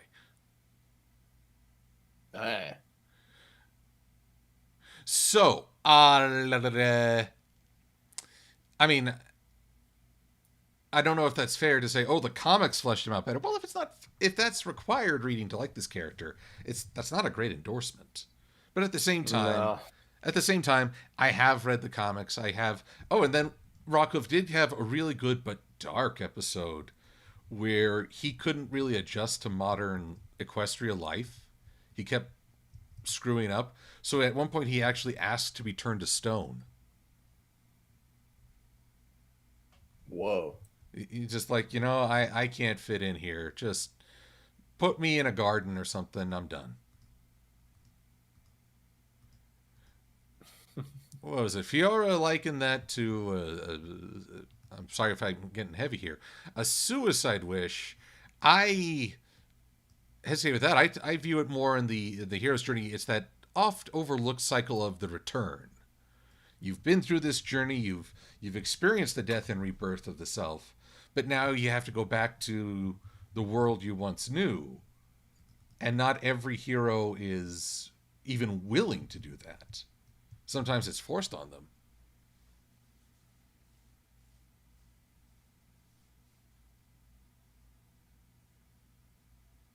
River, you're saying you're still tired. Go to bed. You've pooped.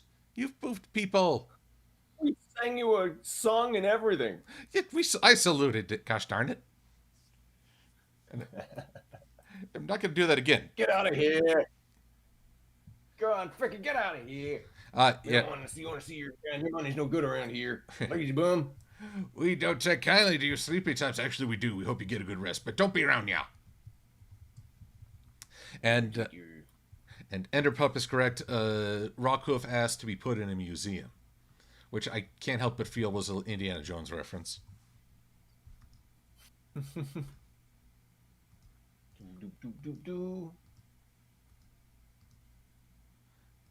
But obviously, I'm guessing if you haven't really seen the Pillars, you don't have a favorite.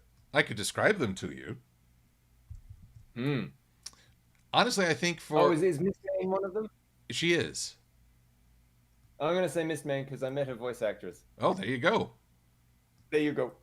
I mean, when you're asking people for their favorite, the reason is multifold. Let's see here. There was. Oh, welcome to Rockkiv Steel Mug and thank you for following, as well as Mila Minoka. No. Mila Minoki.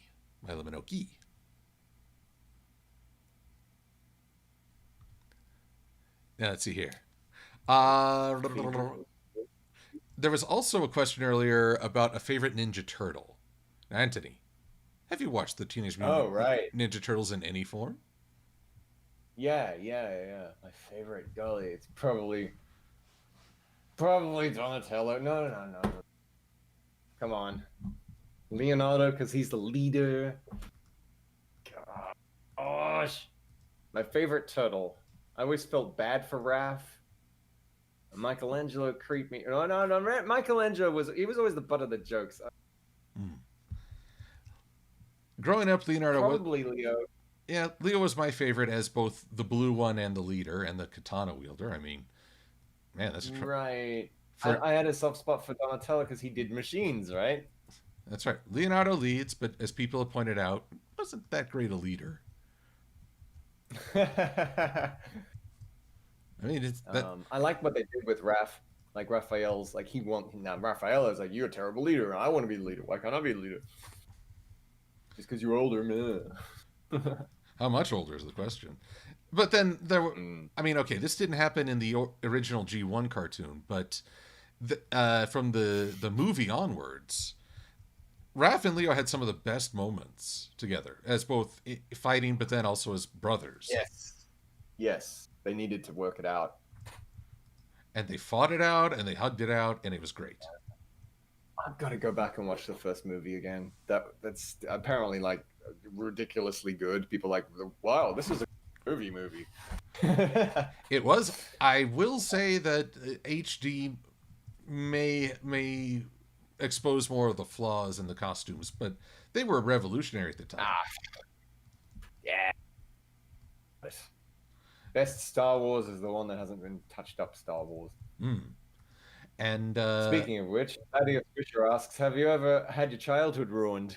Yeah. Was that one time at band camp? Oh dear. Now we're definitely getting into adult.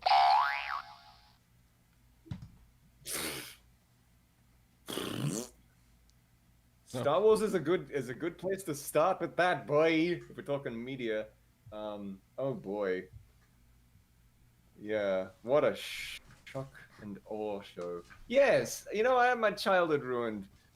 The Bush administration. I'm sorry. No, it's just that whole era when everything fell off. The whole planet fell off its axis, and all of our favorite creators stopped making. They forgot to do.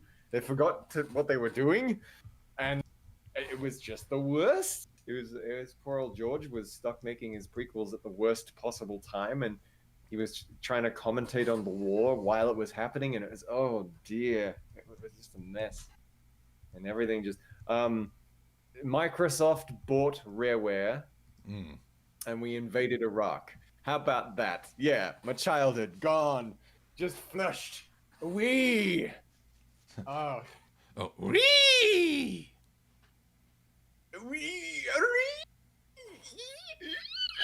Yeah, sorry.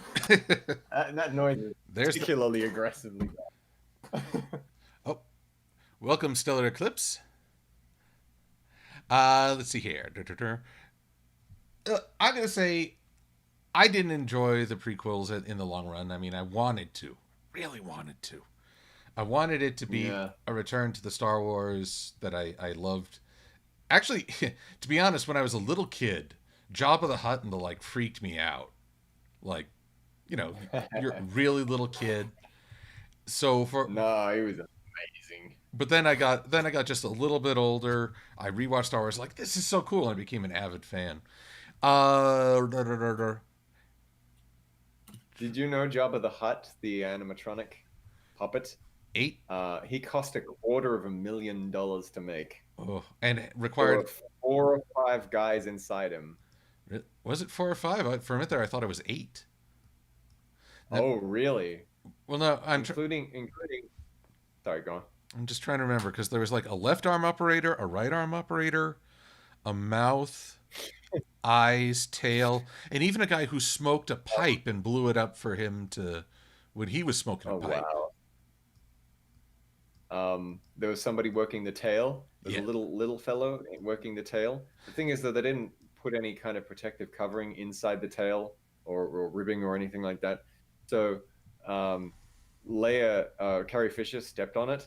She thought, well, I'm stepping on a big slug creature to kill it, and she stepped right on this big, heels and stepped right on the freaking guy's head inside the machine. Oh, poor guy. Poor guy. So they had to, protect him somehow. Still, I can't. Getting kicked in the face over there on Star Wars. Still, I can't help but feel like that's street cred right there. I got stepped on by Carrie Fisher. What's your Hollywood story? Yes, she was wearing the gold bikini. Why do you ask? That's the kinky right there. It was freaking painful. Oh. Everybody's like, yeah, good on you, buddy. Hey. No, you don't understand. I still can't see straight. You. Commodore Steele wants to know, do you know about Smile? Smile. What are you talking about, Commodore Dragon? Are you talking about Hot Diggity Demon? Are you talking about freaking that awful Smile.mov? Is it Smile.mov or Apples.mov series? Is that what you're talking about? Oh, no. Although Smile, I think it's .mov is how you say it? .mo. I don't know. MOV. In this case, he's referring to... Oh, sorry, I shouldn't assume. Commodore is referring to a book in the My Little Pony series where you saw Slice of Life, yeah? Oh, sorry, what? The episode Slice of Life, the 100th episode where they literally jump a shark toy. It's like, and May Larson was like, yeah, we're pretty much jumping the shark here. Did he write that? I forget. Either way, we learned that Bon Bon Sweetie Drops was a secret agent. Agents of Smile continues that story as she is she's pressed back into service by her old boss. And oh man, I'm doing that. And of course Lyra, her future wife, gets or spouse, partner, I'm not sure what the right term is. She goes along. And so adventure and hijinks ensue. And you learn all about the secret intelligence of Equestria. Namely that they even have code words for the main six, which I believe are abbreviated. Oh, really? I believe they're abbreviated frown. No. I am not doing this right. Now let's get a little... So these are apart from the main six. There's the secrets of the section 31 of Equestria. In a way they are, but then one question says, hey, good job with that whole Tempest Shadow thing. You would really sleep for that, weren't you? Then again, I could say that of the Royal Guard, too. Celestial, Princess Luna. Did I miss anything? Nikki W wants to ask, when did boobs start becoming a thing? When did they start being a thing? Since the beginning of little dogs' noses, my friend. It's true. Have you ever seen the new MTG card set? MTG? Magic the Gathering. Oh, right. Wow. Man, no. I got the I believe I got the pony cards. No, actually I missed that. We need Cloud Cuckoo Country, and he'll tell you all about Magic. Yes. You know what? That's a good idea. I have not invited him on yet, and I should. You talk all about your geeky card table, top gaming. There we go. Okay. Well, it's decided then I shall extend the invitation. Although probably not next week because, and we're coming close to the end of our runtime. I have some positive news. God, goodness knows I talked about the negative news. Thanks to a link provided by a friend, I got an appointment to be vaccinated next week. And the only downside is that it's late. Okay, I intentionally made it late in the day so it wouldn't conflict with work. Day job. But I have to drive to a place that's basically an hour from my home. And it'll be more than an hour coming back because it'll be rush hour. So. Good freaking luck. I will need it. I will need safety just on the road because, it's rush hour. But it means that I can... Well, okay. Having this vaccine will not mean that I can just throw caution to the wind and therefore everything's hunky-dory and never mind. No, that's not what it means. Yeah. But it's one more means of protection for myself and the people I love. So I will gladly drive any distance for that. I would walk 500 miles, and now this video's demonetized. Except I didn't monetize in the first place.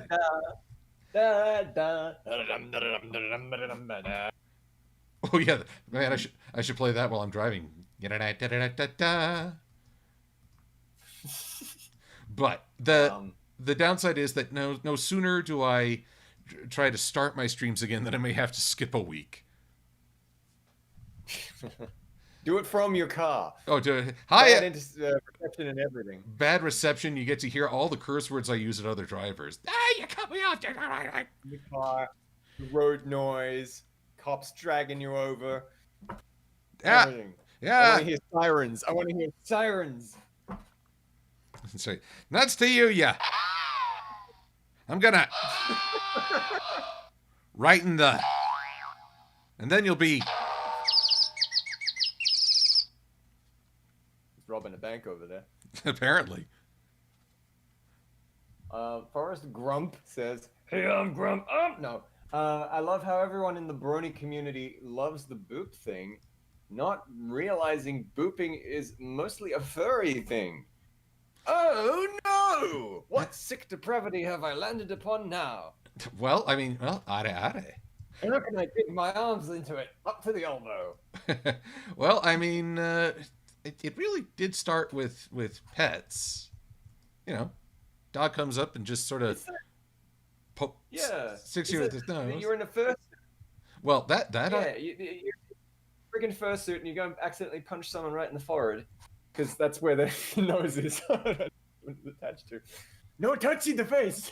It costs $1,200. Not in the face. Stop rubbing my belly. My genitals are there. Oh my goodness. Please stop touching the fursuit. Don't boop me. Although, let's be honest, everyone's been saying bronies are diet furries, so yeah, there you go. Yes, it is. I'll buy it. The first pony first pony panel I was ever on was at a furry convention. That was funky goodness. Man, you know what's weird? I can't remember my first. I think the very first panel I was ever on was just a Q&A with other reviewers.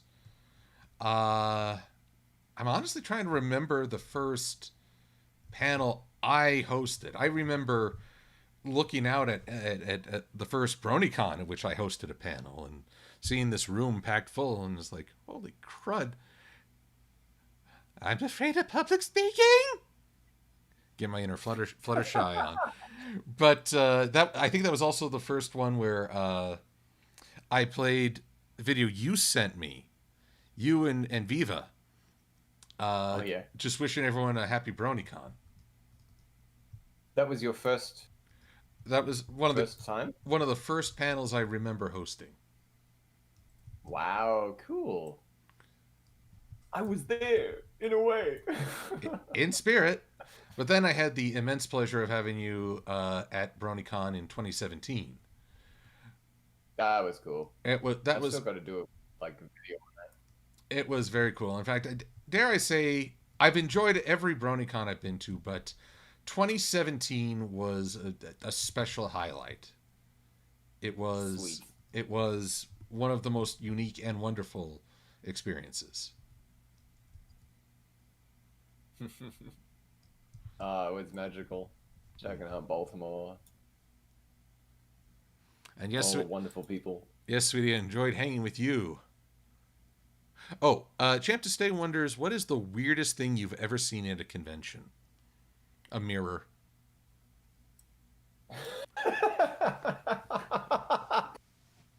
Oh, can we get an L in the chat? Or F?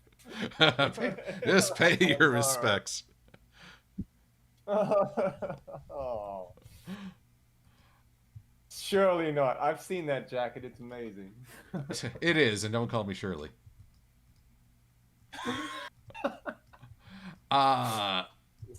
Weirdest thing. The weirdest thing. The weirdest thing was probably to the ranting griffin. I'm sorry, I heard him too, ranting. And the weirdest thing was, he was just there. He was just selling stuff. And I'm like, the fudge are you doing here? I'm a furry at a convention. What are you talking about? Okay. Great. Weirdest thing at, say, a brony convention. Okay, I guess this was a site for me.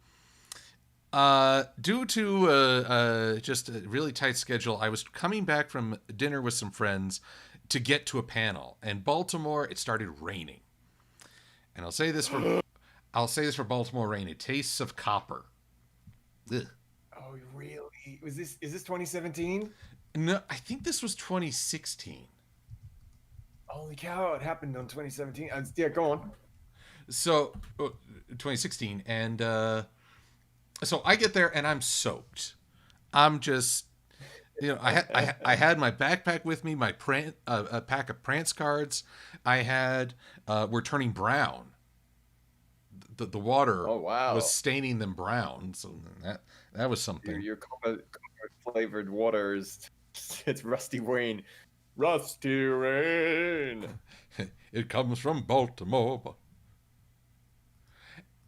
It's from all of the soot from trains. Rusty Rain. Try it once, you'll never feel the same. So I do my best to clean up before the panel, and the panel goes really well. But afterwards, when your socks get really sopping wet, it just feels so uncomfortable. Yeah. So I was trying to just sort of air them out, but one of the security staff says, you need to put that back on. It's like, oh, okay. And it was just like, wow, I'm getting chewed out for showing my feet at a convention. I never. Oh dear. That's a big chunk. Actually, the thing is that the security guy and we actually keep in contact. He's a really cool guy, and we had fun chatting. It's just, you see someone waving a sock around, and you're like, yeah, that's might need to nip that in the bud. It's just, I was sopping wet and I wanted to be dry. Buddy, this ain't no striptease. Come on, put it back on. There's kids here. This is a kid series, no foot fetishes or whatever. But yeah, Baltimore rain. I know you brony people. Fantasizing about your hooves and whatnot, but seriously. Cover that up, sunshine. Yuck. I'm so sorry. He body shamed you. Oh, no. Hey, he doesn't need to body shame me. I'm already ashamed of this bod. Oh, dear. But, what can I say? It was the start of getting to know a friend, and that was good. I like that. But it was just a silly way to start. So I guess that's the weirdest thing. Now, if it's the weirdest thing at any convention, this would be at an anime convention in the vendor hall. There was this one guy who's just shouting over the crowd, "Yowie! We got Yowie here! I want some Yowie!" He's just going on every few minutes. And I'm like, oh my God, shut up. What exactly was he... What was he pointing at? Was he pointing at anything, or he's selling it? He's like, he's naked and he's got a. I don't need jacket. That. He was standing, and he's like, "Yowie, we got some Yowie." He had this ring of bookshelves laying down flat, so everything was around him, and he's just standing there, arms at his side, shouting at the top of his lungs about the Yowie he has for sale. And Yowie, for sale, fresh hot Yowie. And I just thought to myself, why is he doing this? It sounds great. He's like, he knows what his market is, right? He's like, none of this under the table stuff, right? It's like, you bunch of filthy degenerates. Okay, all the filthy degenerates over here. We got Yowie. Over here, this way, please. Right here. Yeah, I got it. I haven't even got a stand. It's just laid out in front of me. Go and get it, you filthy animals. Get your hands. $10. Get your hand on my merchandise, you damn dirty otaku. That is weird. So yeah, that was very weird. Now I've talked at length. What about yourself, Antony? At what? At a convention? At a convention. Weirdness at a convention. Well, I remember. Okay, it was weird in 2017. I think because the convention was probably held around August, it's always freaking wet. The streets were flooded. Do you remember that? Oh, yes. There was a TF2 dinner or something like that. We were all there. Yeah.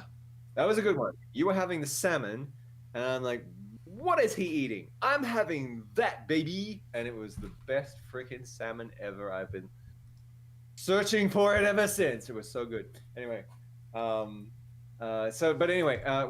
whole night goes on, and we realize, oh shoot, we have a panel now at 5 minutes, and we haven't paid yet, and it starts raining really thunderously heavy, like big old fat rain, as Forrest Gump would say. And the streets are getting flooded, and we're can we get a taxi? It's only 2 blocks from here. How the heck? I've got to host a panel. I maybe shouldn't be absolutely drenched. And I'm like, okay, let's get a taxi or something like that. And meanwhile, Luximus is off with her dad, and she's like, don't worry, I got you covered. We're coming to get you. It's gonna be fine. And Miss Jax is next to me, and she's like, where is she? Can't she do this to us? So eventually everybody's like, hey, look, it stopped raining for 30 seconds. Let's go. And we can't leave it any longer, so we just bolt. They're bolting in Baltimore, down the street like Usain Bolt, through the rain. It starts raining again, and we have to catch up. We have to start sprinting through it. And I remember, I just had this vision in my head of just a bunch of people. You got to imagine this. It's like a bunch of people I have known on the internet, and these big brony reviewers and whatnot, and people I've only just met and barely know. So there's, oh, freaking, that's Silver-Quill. That's freaking Josh Scorcher. And there's it wasn't Lightning Bliss wasn't there, but I think, was she there? Anyway, who else? She was there. That was come on, a bunch of us. Everyone was there, and I just have this moment of we're all giggling in the rain, trying not to get wet. And it's like, that's cool. I know that person. Oh, I know that person. And we're having a human moment of like the freaking rain. It's like crazy when we get there. We managed to make it not too damp. None of this sock drenching business, I must say. Well, actually, you know what? I think that's because I took off early and went through the worst of it. It was 2017. And as Sweet Blue... Oh, that's... Okay. And it was. Oh, no. It was. You did get the... I managed to escape with my shoes. And as Sweetie Bloom is... Oh, shoot, man. Sweetie Bloom is remembering she had to go through the rain alone in heels. So. Oh, no. Oh, no. Yeah. Sorry, sweetie. Sorry, sweetie. I had to leave early. My panel started sooner. I barely made it in time. And I was drenched. Oh, you and your panel of extra cool things while my panel's on next door. Yes, it was. That was unfortunate. I wanted to be with you guys, but I recorded videos and, of course, made a Lightning Bliss shipping joke, for which she firmly came at me, brah, after.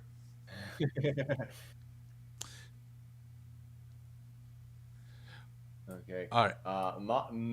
Maricruz Covarrubias says, Anthony, are you looking forward to seeing Sonic 2?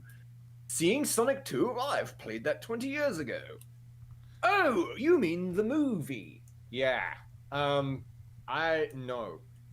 Tell you what, I'm looking forward to the next movie Jim Carrey's in, which is probably going to be Sonic 2. So, I don't know what to make. I don't know what to expect. But, no? Tentatively, no? It's gonna be a disaster. It's gonna be such an epic disaster. My prediction for Sonic the Movie 2, the second one sequel, is going to be that it is going to be such a calamitous mess that it will kill the franchise, and people will look back on it as something they actually love for how horrible it is. That's my prediction. Is going to be so bad it's great kind of thing. So bad it's good. I don't know. Yes. Honestly, how many times have people declared the Sonic fandom is dead? Well, this is why, right? It's like it's always been so bad. It's good, well, not always, but since we started talking, we love to complain now. That's our pastime. I feel like he was the fandom, quote unquote, died when they made his eyes green. That caused a stir. Oh boy! Oh no! Freaking his eyes! Oh, they're not green anymore, though, are they? In the movie, they're not green. They shouldn't be green. That's silly. My jimmies are all rustled. I'm one of the stirred ones. The stirred ones, shaken, not stirred. Shaken. Trinair is wondering what I'm cycling through while we're talking. While I was at a creative slump, I just started going through. I gathered all these screenshots I'd assembled for one reason or another, and I started just making stock body pose so if I need them for a goodnight comic or a video, I just have it right there. I don't need to go hunt down anything. I can swap limbs. It's a resource, and a very helpful one, I hope. So, but I'm gathering. So, I realize that since I'm drawing Iceberg's OC, which is a male Pegasus. I realized, hey, do I have any male Pegasus poses I could create? And the answer is not really. Male Pegasus posers. Sounds like a tongue twister to warm up them, loosen the jowls. Male Pegasus posers. Prodigious male Pegasus posers. Prodigious male Pegasus posers. Oh, I say that 3 times fast. Prodigious male Pegasus posers. Posers. Oh, I've been doing this from the start. You're all a bunch of posers. Prodigious male Pegasus posers, posing poses of ponies. Posing pictures of ponies. And I make them all gray, and because that way I can select the color without any overlap with other characters. But, I've got, obviously, I've had the most screenshots of mares. Some foals, Luna poses, Celestia poses, going to work on some Twilights, and right now just Big Mac. This is if I ever have Big Mac, eating. There you go. And various mouth poses. Behind in chat. Mouths are probably the most critical. All the expressions. So, just little things. But I'm keeping everyone late. I say I usually end at 8 o'clock my time. It's now 8:15. Mostly because it's all just fun to chat with you guys. I do want to answer a question from Chris Blessings, who's over on Twitch. Hello, Chris. Good to see you. What was your very first pony convention?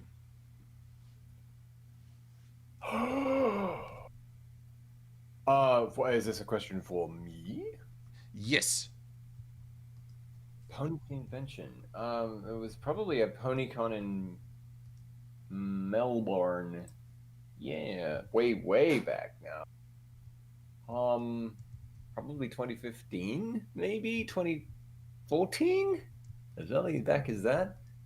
I first met Viva Reverie, who was wearing a cape for some reason.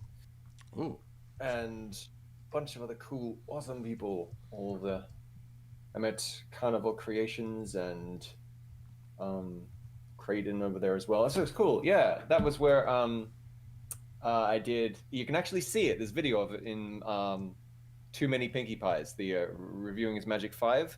I actually hosted the panel there, and I asked the audience. I set the audience up to boo at me.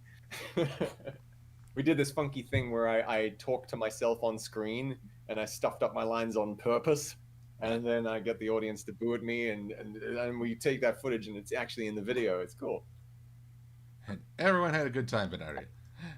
Oh no, that was different. Yeah.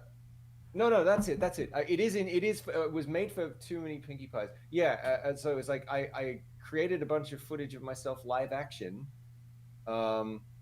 and then ended it with that very PonyCon.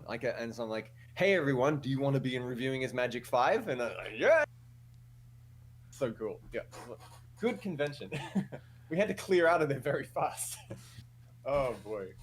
The funny story there was that it had gone over time, and there were people at the back pointing at their watches, going, and everyone's trying to answer questions, and I was like, I have to do this. It's now or never. We're never going to get through it.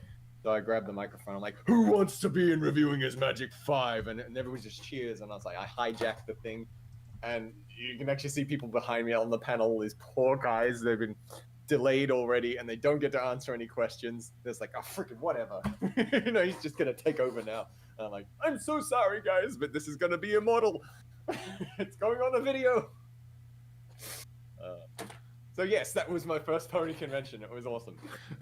Starry Flame is mentioning they hijacked you to their panel. Oh right, that was the day before. Yeah, Pony in a Box. Holy cow! I miss you guys. I often think about that. I was like, wait, what happened to Pony in a Box? That was awesome. It's like Doctor Who's. So cool. Yeah. That was actually a lot less stressful panel. It was much more fun. We could have fun with that one. Everything went wrong on the main day panel, so the sound disabled, and we're sitting there trying to give our shows with no sound, and I'm like praying. I'm like, oh, freaking please help us! Oh God. I have a bit I want to do which includes video of me talking, and it's gonna fall apart. And at the very last, like halfway through, actually, Viva was like, "Oh, maybe we should plug in this cable." Oh, you think? He fixes it last minute. But the Pony in a Box panel was just chill. It was great. Yeah. Now, shout out to Starry Flame, by the way. Hello. Sorry, shout out to whom? Starry Flame. Is Starry Flame, did you say, is in the... Yes, Starry Flame in the chat. Starry's in the chat. Hello, Starry. How's goes the plushies? Now, my first pony convention was, I believe, 2013 BabsCon. Yes, 2013 BabsCon. My family for just a year lived in Burlingame, so it was a nice return to semi-familiar territory. Now, this was before I started YouTubing. I didn't know a soul. It was probably the last time I ever attended a convention just as an attendee. After that, now I've spoiled it for myself. I can't just go to a convention. If I'm not running to get to the next thing, it doesn't feel like a convention. It's like I'm sitting here with time and I don't like it.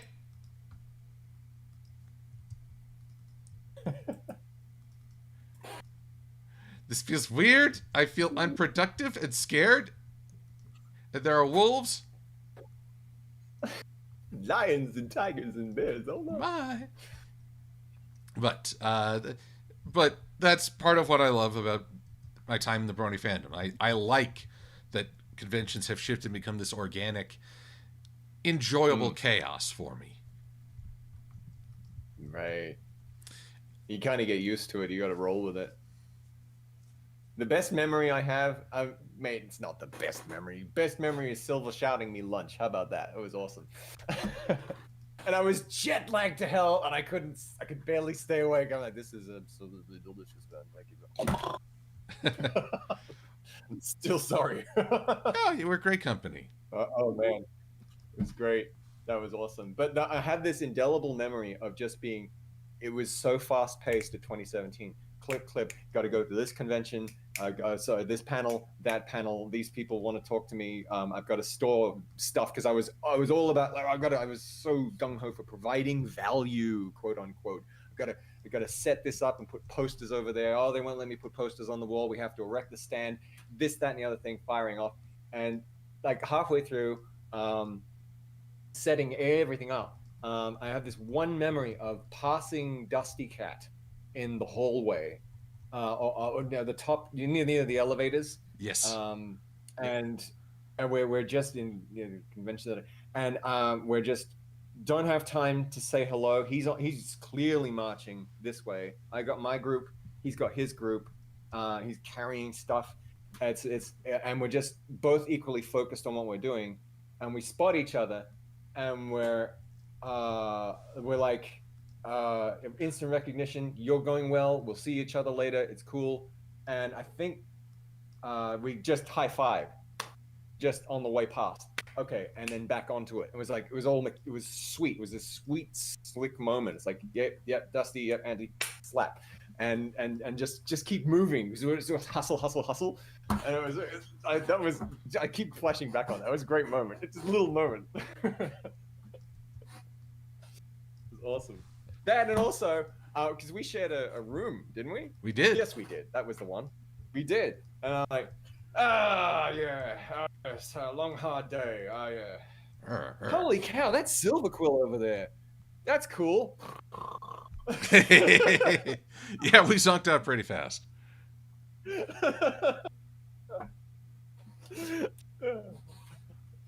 Little fan moment right there.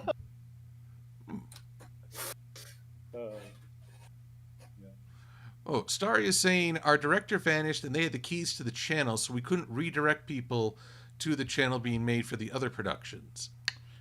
Oh. Well, Starry... What's happening? Apparently, you asked why Starry... what happened to Pony in a Box. And... Well, Starry, if you'd like to throw up a link to the current channel... Dang. I'd like to check it out. I don't know this Pony in a Box. I'm behind the times on this. This is going way back, right? This is more than 5 years ago. So it might have petered out since then.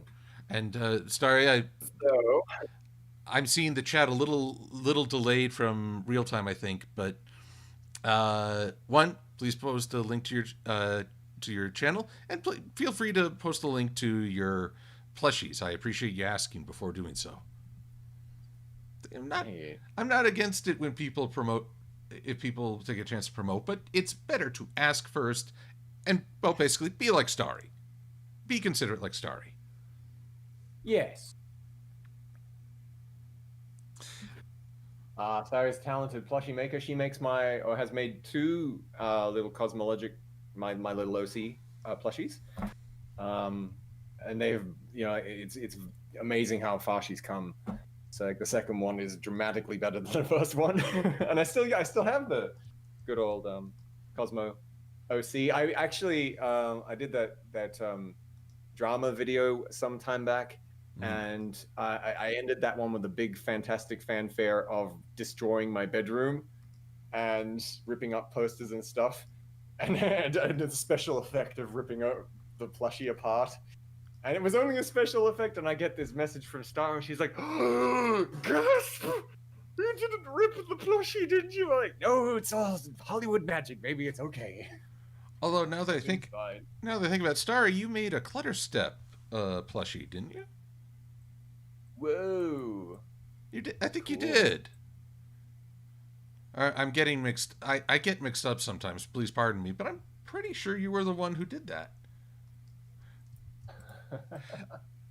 Oh, but well, here I am again. I've kept you all even later. If we could keep going like this for hours, because Antony is just so much fun to talk with. Are you comfortable? Is this a good place to leave it? Is this a good place to put? Is this a good place to sign off? Can we say goodbye, everybody? We can say goodbye and sleep well, or have a good day if you're like Chris and Antony are on the other side of the world, which makes it really hard to see you guys. I'm sorry, but I miss you. It's okay, Starry. Everything's fine. The luck is good. And yes, it's not cursed. And Starry did make that wonderful Clutter Step plushie, which I have with me. Everybody go commission Starry Flame. Yeah. So Starry, post those links before we sign off. We head off. That way it can be places to be in the chat. Yes, I miss seeing Sweetie Bloom. I miss seeing everybody. Talking about these conventions makes me really a bit lonely. I've had a wonderful time tonight. The last picture of Sweetie I had was she was wearing a mask. Even in photographs, I can't see her. Yeah. So I'm eagerly hoping that this whole vaccine will lead to getting to see people, and with what can I say? With that, man. With hopes that we'll all feel a little safer. Oh, and Felix Ramen, thank you for following. I'm sorry it's doing it right at the end of the stream, but thank you. So, Antony, is there anything you'd like to plug, to give a heads up on what's coming down the pipe? Yeah, if you like, I just released a video on the demise of Flash animation and the way, or Macromedia Flash. So that's on my channel, on the Antony C channel. And this month I'll be making a video on the Nintendo 64 controller, which I promised everyone. Should be fun to do. So that's up and operational. Follow the links, I suppose, the links below. Links in the description. And we're having some fun, yeah. That's all I have to plug. Otherwise, everybody, please stay safe. We love you. It's going to be okay. Yep. Everything's going to be okay. Oh, and happy Easter. Yes, little red heart raccoon. Quite right. Happy Easter to everyone. Happy Easter, everyone. It's if nothing else, it's a celebration of spring, eh? Hey, That's what? right. That's it. Good time too. It'd be Good Friday for you over there, so it is Good Friday. A quiet, dignified commemoration to you all. Oh, and Chris, yes, the wool socks you sent me are wonderful and warm and toasty. They came in very handy when we had a snowstorm that shut down the whole city for a day. Oh, yikes. Oof, it was fun times. I had to go running in the rain and get slightly wet. And have have any paper in my backpack turned brown. Ugh. Anyway. Anyway. Sort your situation. Anyway, folks, I'm still sort of coming back to myself. And I so appreciate y'all taking the time to chat with me tonight and listen to our stream. It helps me on the journey to get back to myself. So I wish you all a wonderful weekend, a wonderful evening, a wonderful Easter. Even if you don't celebrate Easter, I hope it's just a good time with positivity. So be safe and be well. I'm Silver-Quill. Thank you for watching. Ciao.